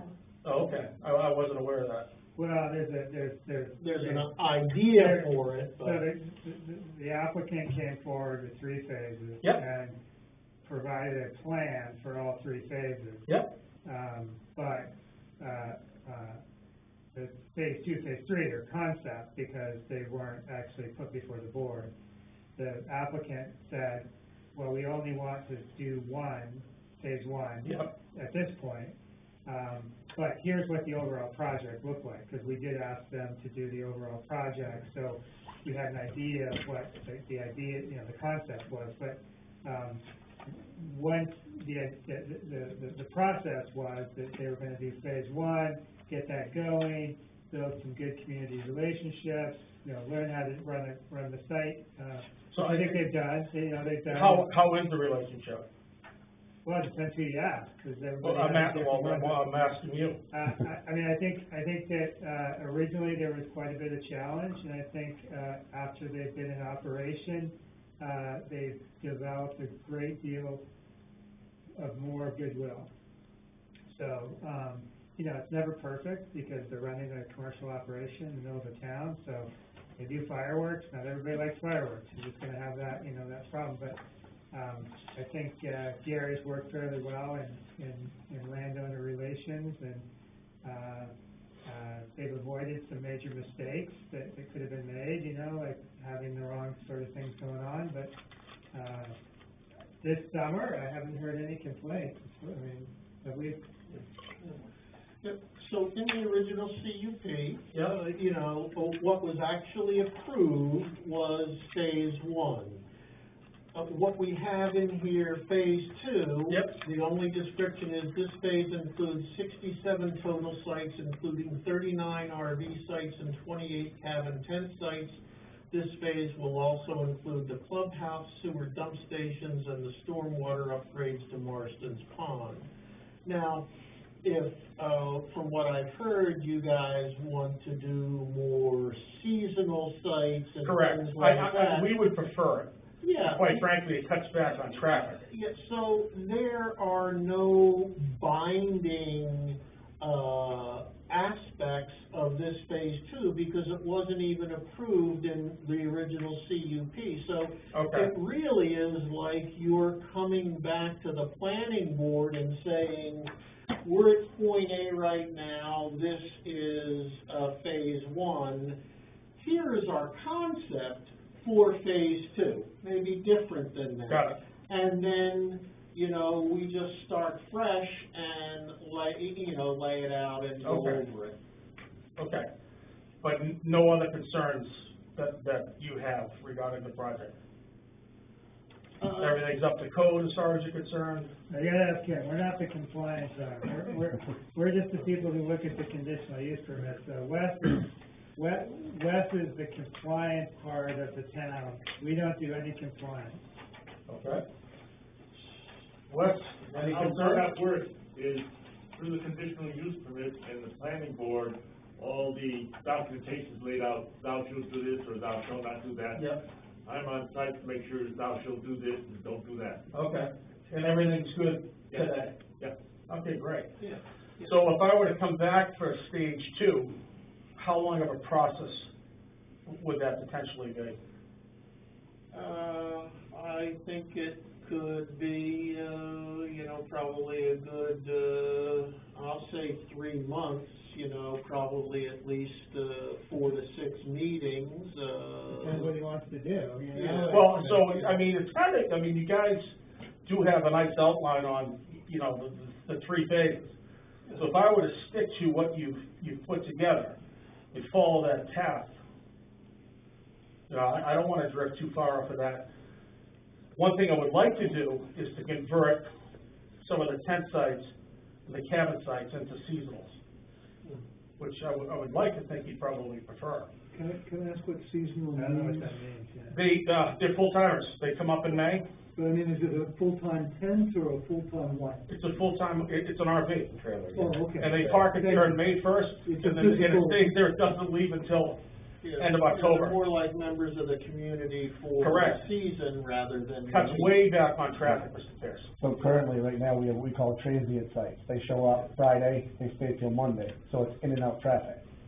What we're offering is seasonal sites, show up May 1st to October 31st, you leave your camper right there, there's pedestrian traffic, if any. Because 9 times out of 10, it's And staying they at might the be camp. driving in with a car rather than. They could, yeah, absolutely, yeah, sure, Towing their house behind them, Yeah. sure. As the campground, expands, I think Wes has pointed out to us that some of the issues we'll be focused on will be, roads and the use of the roads, because the DOT will get involved and they'll have to do some evaluations. There's still some work to do probably on, required signage, All for it. on the roads and things like that, but, Nothing that, I think would be, insurmountable.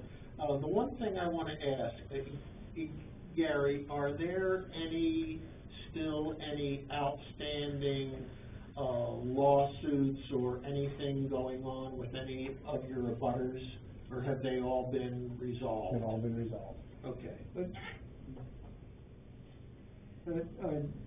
I heard a rumor that, you have been sent a letter by a lawyer by one of your neighbors that, there is a land dispute.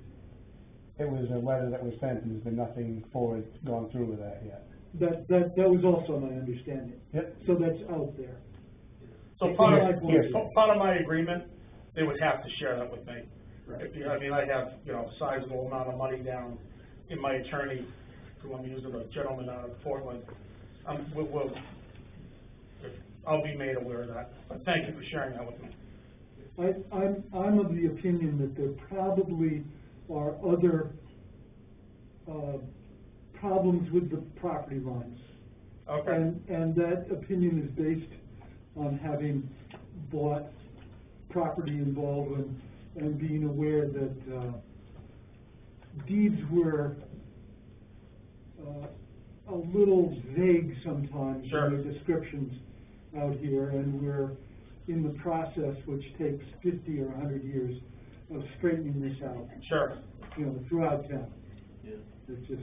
It's common, I see it all over the United States. Yeah, I'm sure. Yeah, I'm sure. happens all the time. There were at least 11 deeds that went into the, property for nature's wilderness, and we're bound to get problems. Sure. That's all. I think on your question about timeline also, as you come before the board and start on the CUP for phase 2 or whatever that would look like, the more prepared you are, the more thorough your application materials, the more you do your due diligence up front, the less you have to return because that wasn't in your packet, or return because your supporting documentation didn't cover that. Totally get it. Yeah. Respect the process. We're highly experienced builders. We've probably built 5,000 residential homes, 5 million square feet of commercial. So, we're builders. Good. Taffy, you've been a very, Smiling at me. you have been a very vocal, citizen, of the town in terms of, nature's wilderness over the years.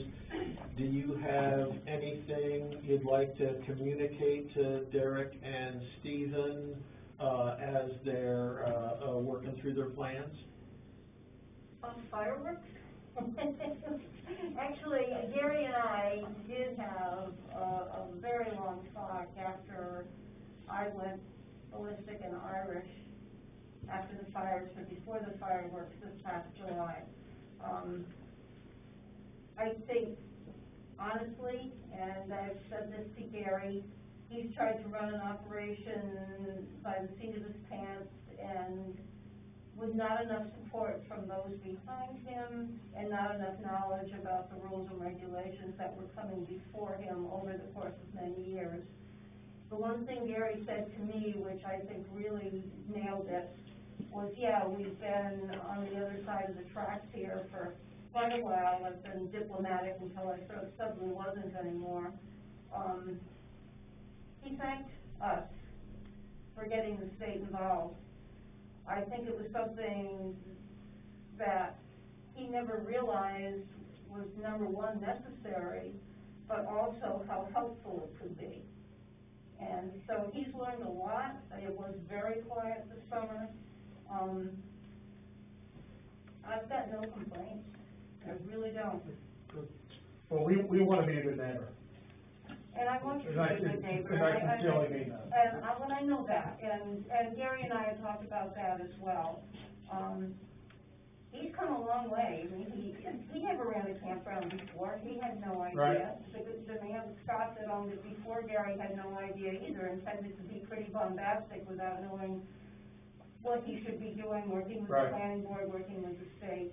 And Gary fell into that mess and tried to diplomatically make it work for both sides, and it fell enormously short. Yeah, diplomacy is what it's all about.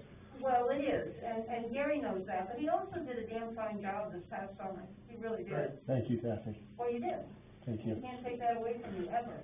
So one of the things that we're sensitive about is the, property interest, and, so if anything is, you know, the definition of a subdivision is pretty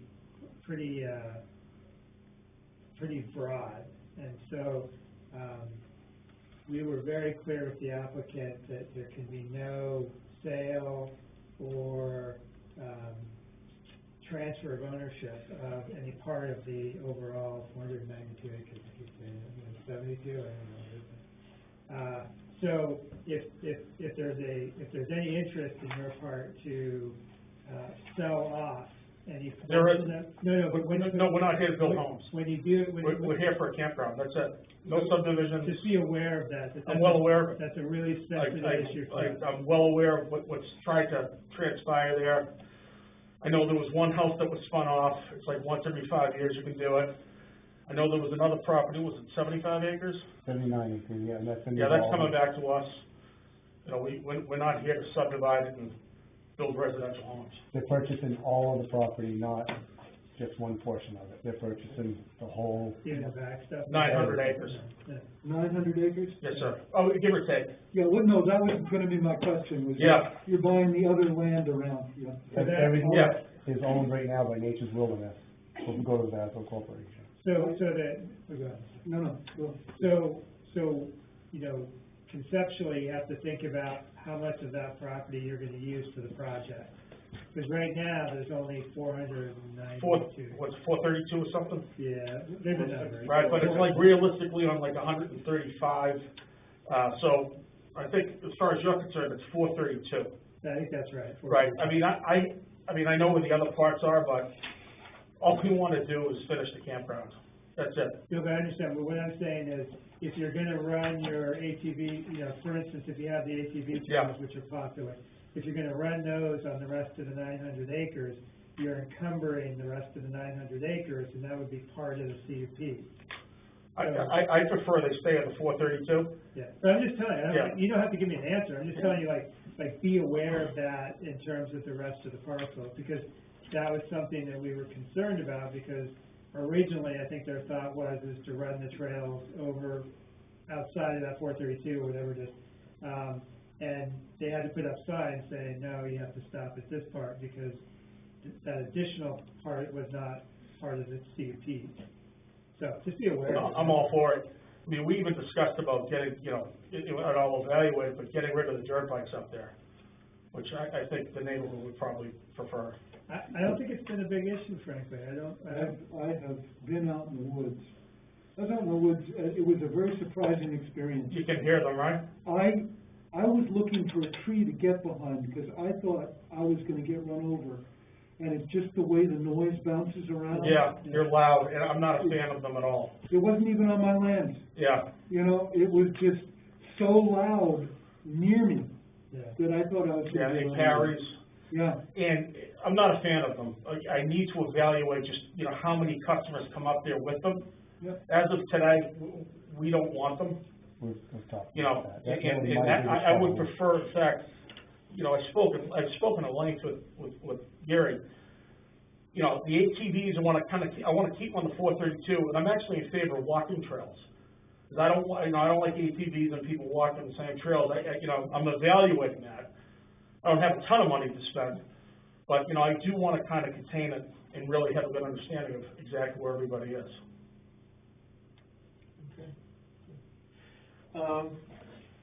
Was there a road issue? Wes, you brought that up, I pointed it out, Bob,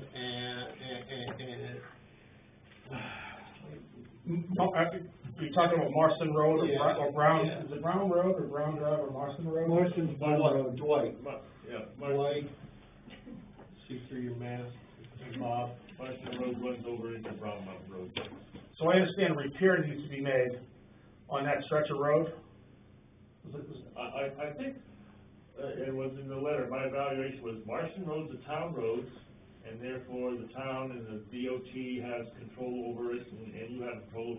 But Upper Twain Road and Deacon Road, which feeds the camp, it's their roads, it's a driveway. You know, they're gonna improve it so that the vehicles, the campers going there, and the vehicles handle it well. Isn't there some issue, the start of one of the roads might be a town road?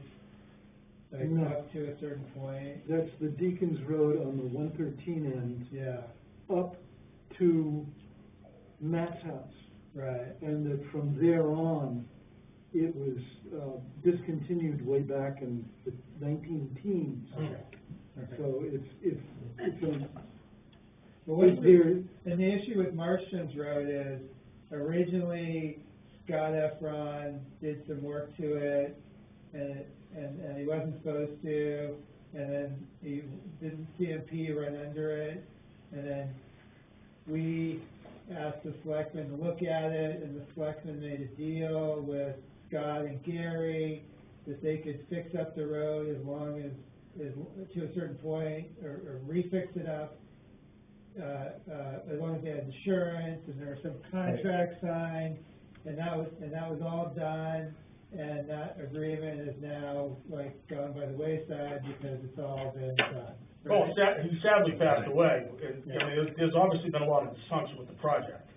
It's sadly he passed away, you know, which is why I'm here. You know, I really like the property, I like the community, but I know that it's been an issue in this town. I've read all the minutes going back 3 or 4 years. I've seen all your videos. God bless you. I saw a nice video of you with your forester talking about, you know, maintaining your woods, and, you know, I've really done my homework, but I'm not buying this just to do 60, you know, RV lots. Like, I really want to get to the 170 and, you know, be a part of the community. So one of the things that Joe and David have always told me with all their years of experience on the planning board is that Baldwin has never refused or rejected or turned down a CUP.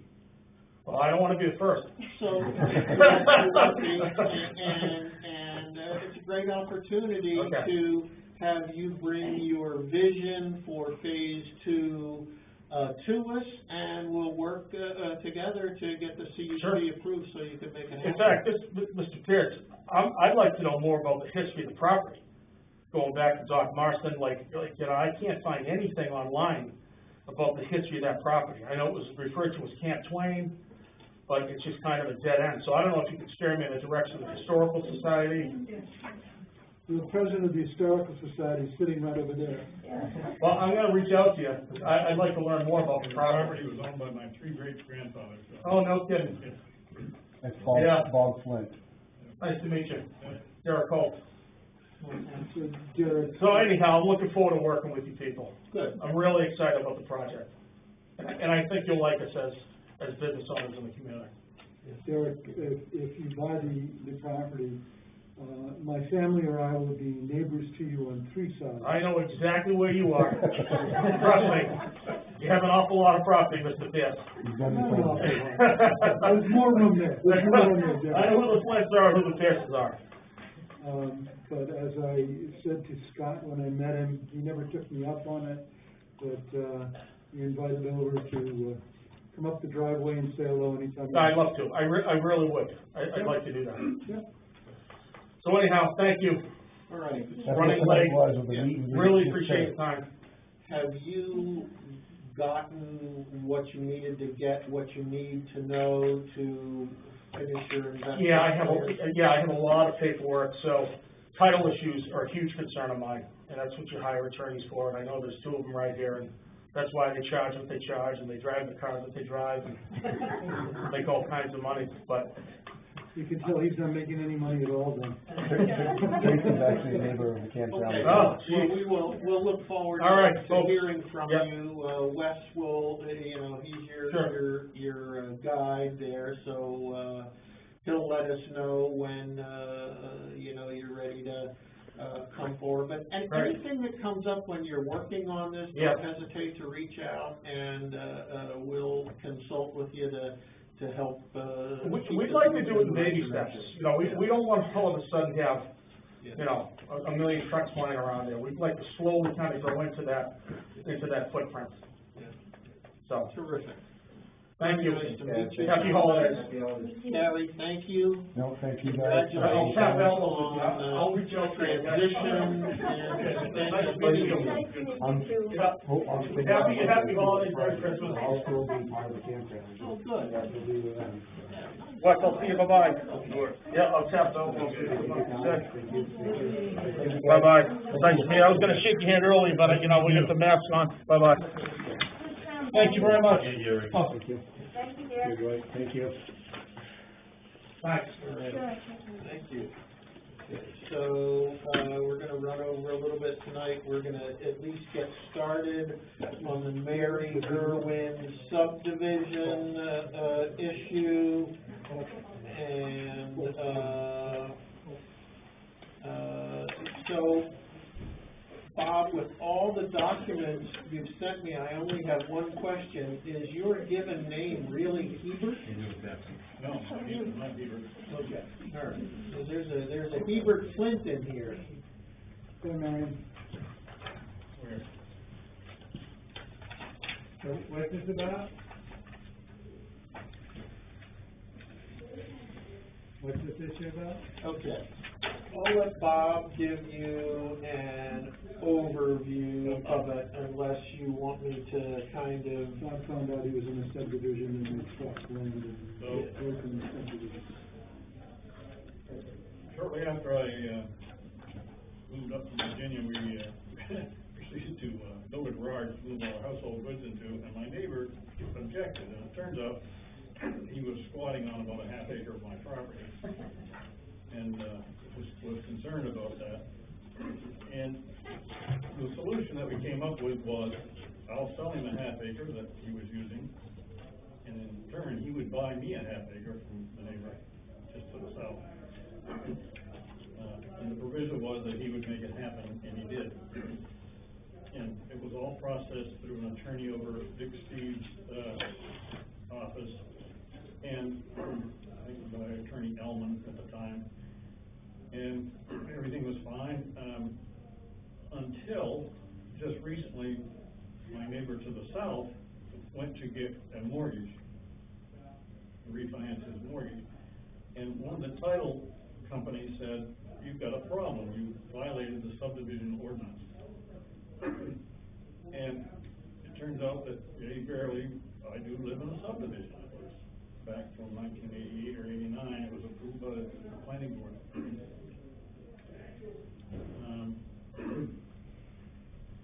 So he's kind of stuck on refinancing. I have had no problem. I refinanced my house and my property twice, and had no problem with any issues. But he has, and so I told him I would look into what's up here. And I know the first time it came to Matt, I think Joe advised that because it was a sale to an abutter, Yes. there was no issue. Right. And so my neighbor's title company has said, if you can prove that, you'll be fine. Otherwise, they want it to revise the subdivision and record it with the registry of deeds. Bob, I was unclear at the time I said that you lived in a subdivision. I apologize. I wasn't aware of that. Yeah, well, that's, So I think I would revise that opinion, and I think that we should, if we could have a map of the subdivision as you want it now, I think I would be very willing to move that we approve what is existing on the ground.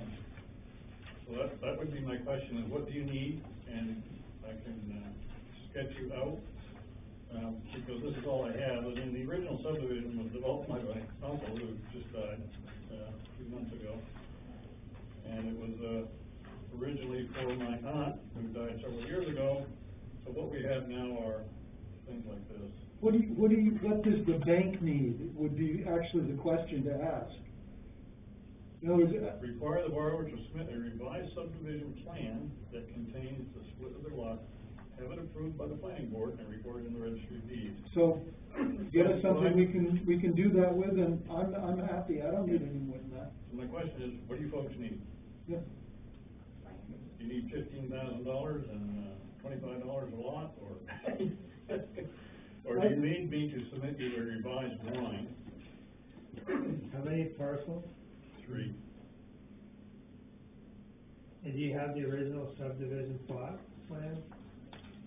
I have it in this format, and I have what's on the registry of deeds, which is a little bit more on the side.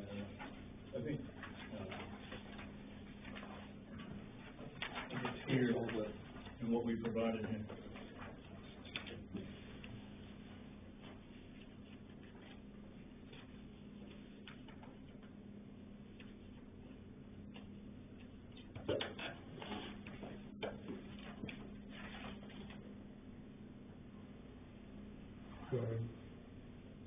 Gordon's the only name I recognize.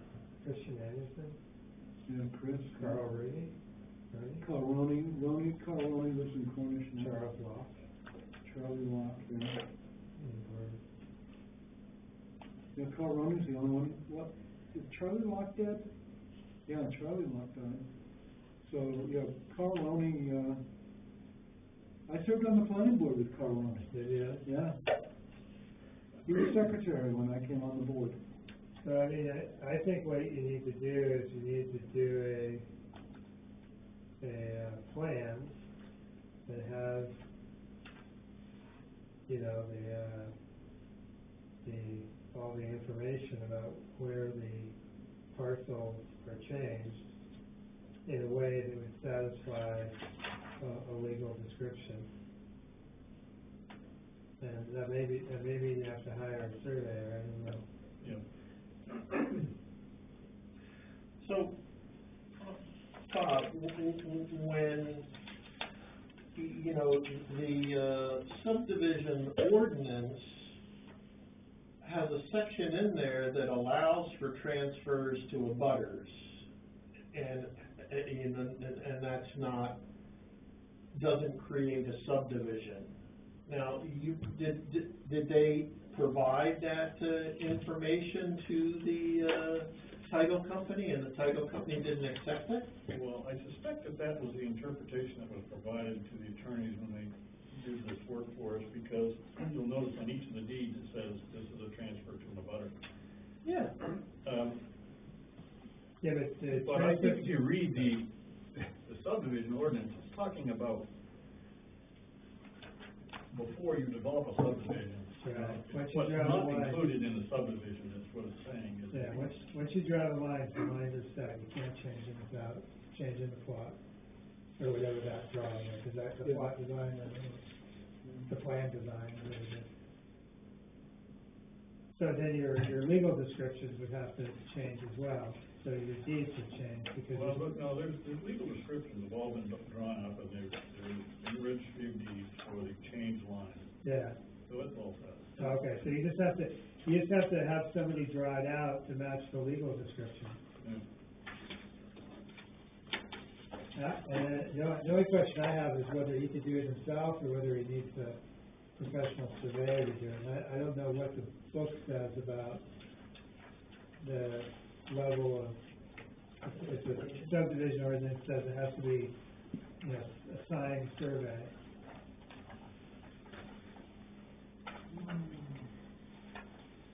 The subdivision minor.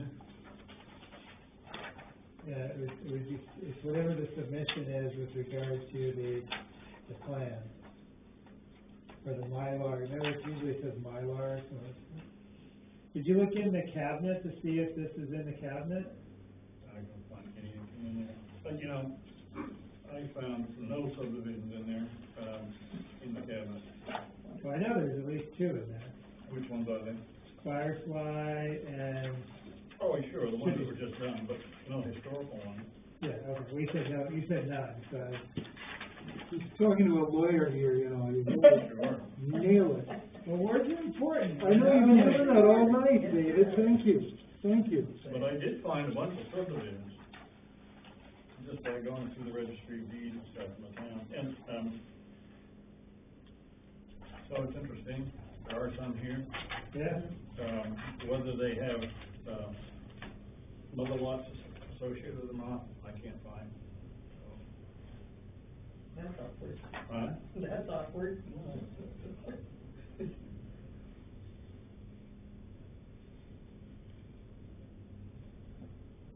So really the question is, Certified by a professional land surveyor. What is that, number one? It's D3,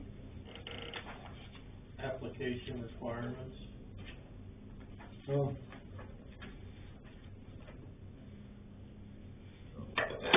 Page 13. Oh, okay, got it. Standard boundary survey. That's your level. Yeah.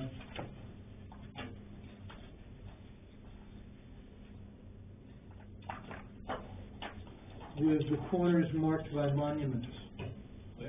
Yeah, okay.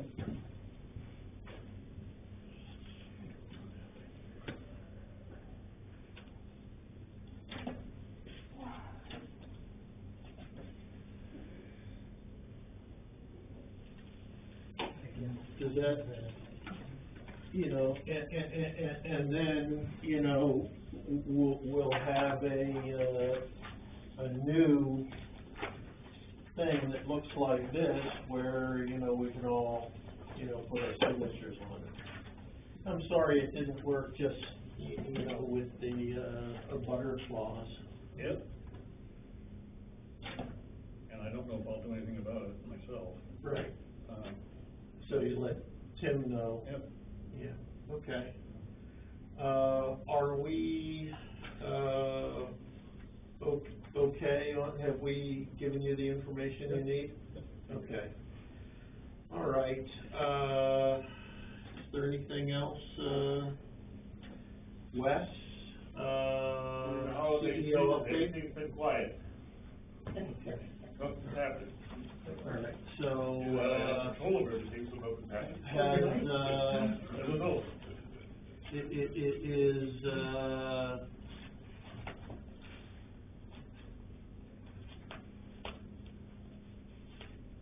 AC Communications working on their CUP? Who? AC Communications, the guy. Let me take that.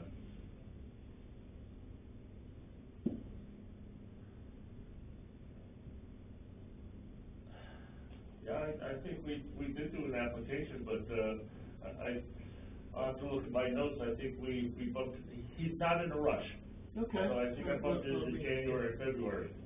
Okay, so, it looks like we made a lot of good, progress, tonight, and, you know, we'll wait to hear back from, Nature's Wilderness, and really, the 23rd, I don't think, Dick is gonna be back with, Firefly Ridge information until sometime in the new year. So that really leaves us, the 23rd to focus on, Sebago Road, solar. I won't be there the 23rd. Nothing matters. We should let them know that it's gonna be an easy night. Well, I didn't say it while they're here. We're down to one more. Yes, they'd be here like 6:50, waiting on the door, so, oh yeah, I won't be here, so. Okay. Well, Y'all can handle it, it's not a big deal. yeah, well, I mean, you know, you had the, primary concerns about the, vulnerability of the battery operation. You know, we can, have them, you know, we can do it in January. Yeah, you guys know the concern. Okay, so let's talk about, minutes for just a second. The minutes from October 28th. are, still not on the website. I have a Word version, David, that you sent out, so the question is. Did I send that? Yeah, you sent out minutes for October 28th, I have a Word version. Were they approved? Yeah, we approved them. Okay, I'll get over. Yeah. I thought I had everything else that Yeah, I didn't know whether you had sent them to Danielle and she didn't do it, or whether you hadn't sent them to her, but we approved. in my phone, Yeah, we approved the 20, okay, so you get them to her and she'll post them. I'm doing the 26 with what you sent to me. Tracy, I looked at the video, we're missing July 22nd. I looked at the video, and it looked to me like you were taking notes. I might have been for myself, sometimes I make notes as we're talking, but I only did one official note. Okay, because David wasn't there that night. Yeah. And, Yeah, I only ever officially took notes once, okay, and I turned them in. right, yeah, I got that. I Okay. can look in my notebook and see what I wrote down for July 22nd. Yeah, if you have enough where you can scare up some minutes from your notes from the 22nd, Okay. even if you just put them in an email to me, I'll convert it into Word, and then I'll send them in. David, I want to ask, I think it may be nickel, but February 11th is missing. But when you watch in the February 25th minutes, which have been approved and posted, they said that the 11th was approved. So the minutes for the 11th exist, and they were approved, but they've never been posted. So I don't know whether you have them or whether Nickel has them. That was a Zoom meeting? February 11th. Wasn't some that I did, was it? I was doing a lot of minutes back then. Yeah. Somebody's got minutes for February 11th. It says public, in my book, it says we had a public hearing for solar electric. I don't know what that means. But it was, one of our solar farms. It could have been, That the would one have in been Estes. That would have been Estes. Yeah, Their presentation? yeah, that was their public hearing. Yeah. So I just wanna track them down. Can you look in your computer, Bob, and see if you did that? All right. Well, if they were approved, that means they were sent out, so let me see if I can find it. Yeah. So what was the meeting after February 11th? 25th. And in the minutes for the 25th, it says that the minutes for the 11th were approved. Someone has them.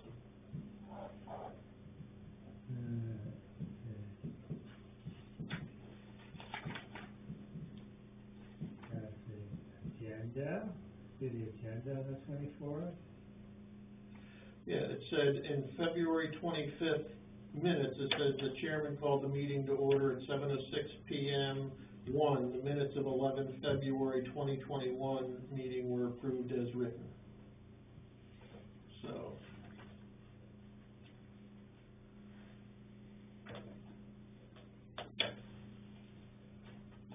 Okay.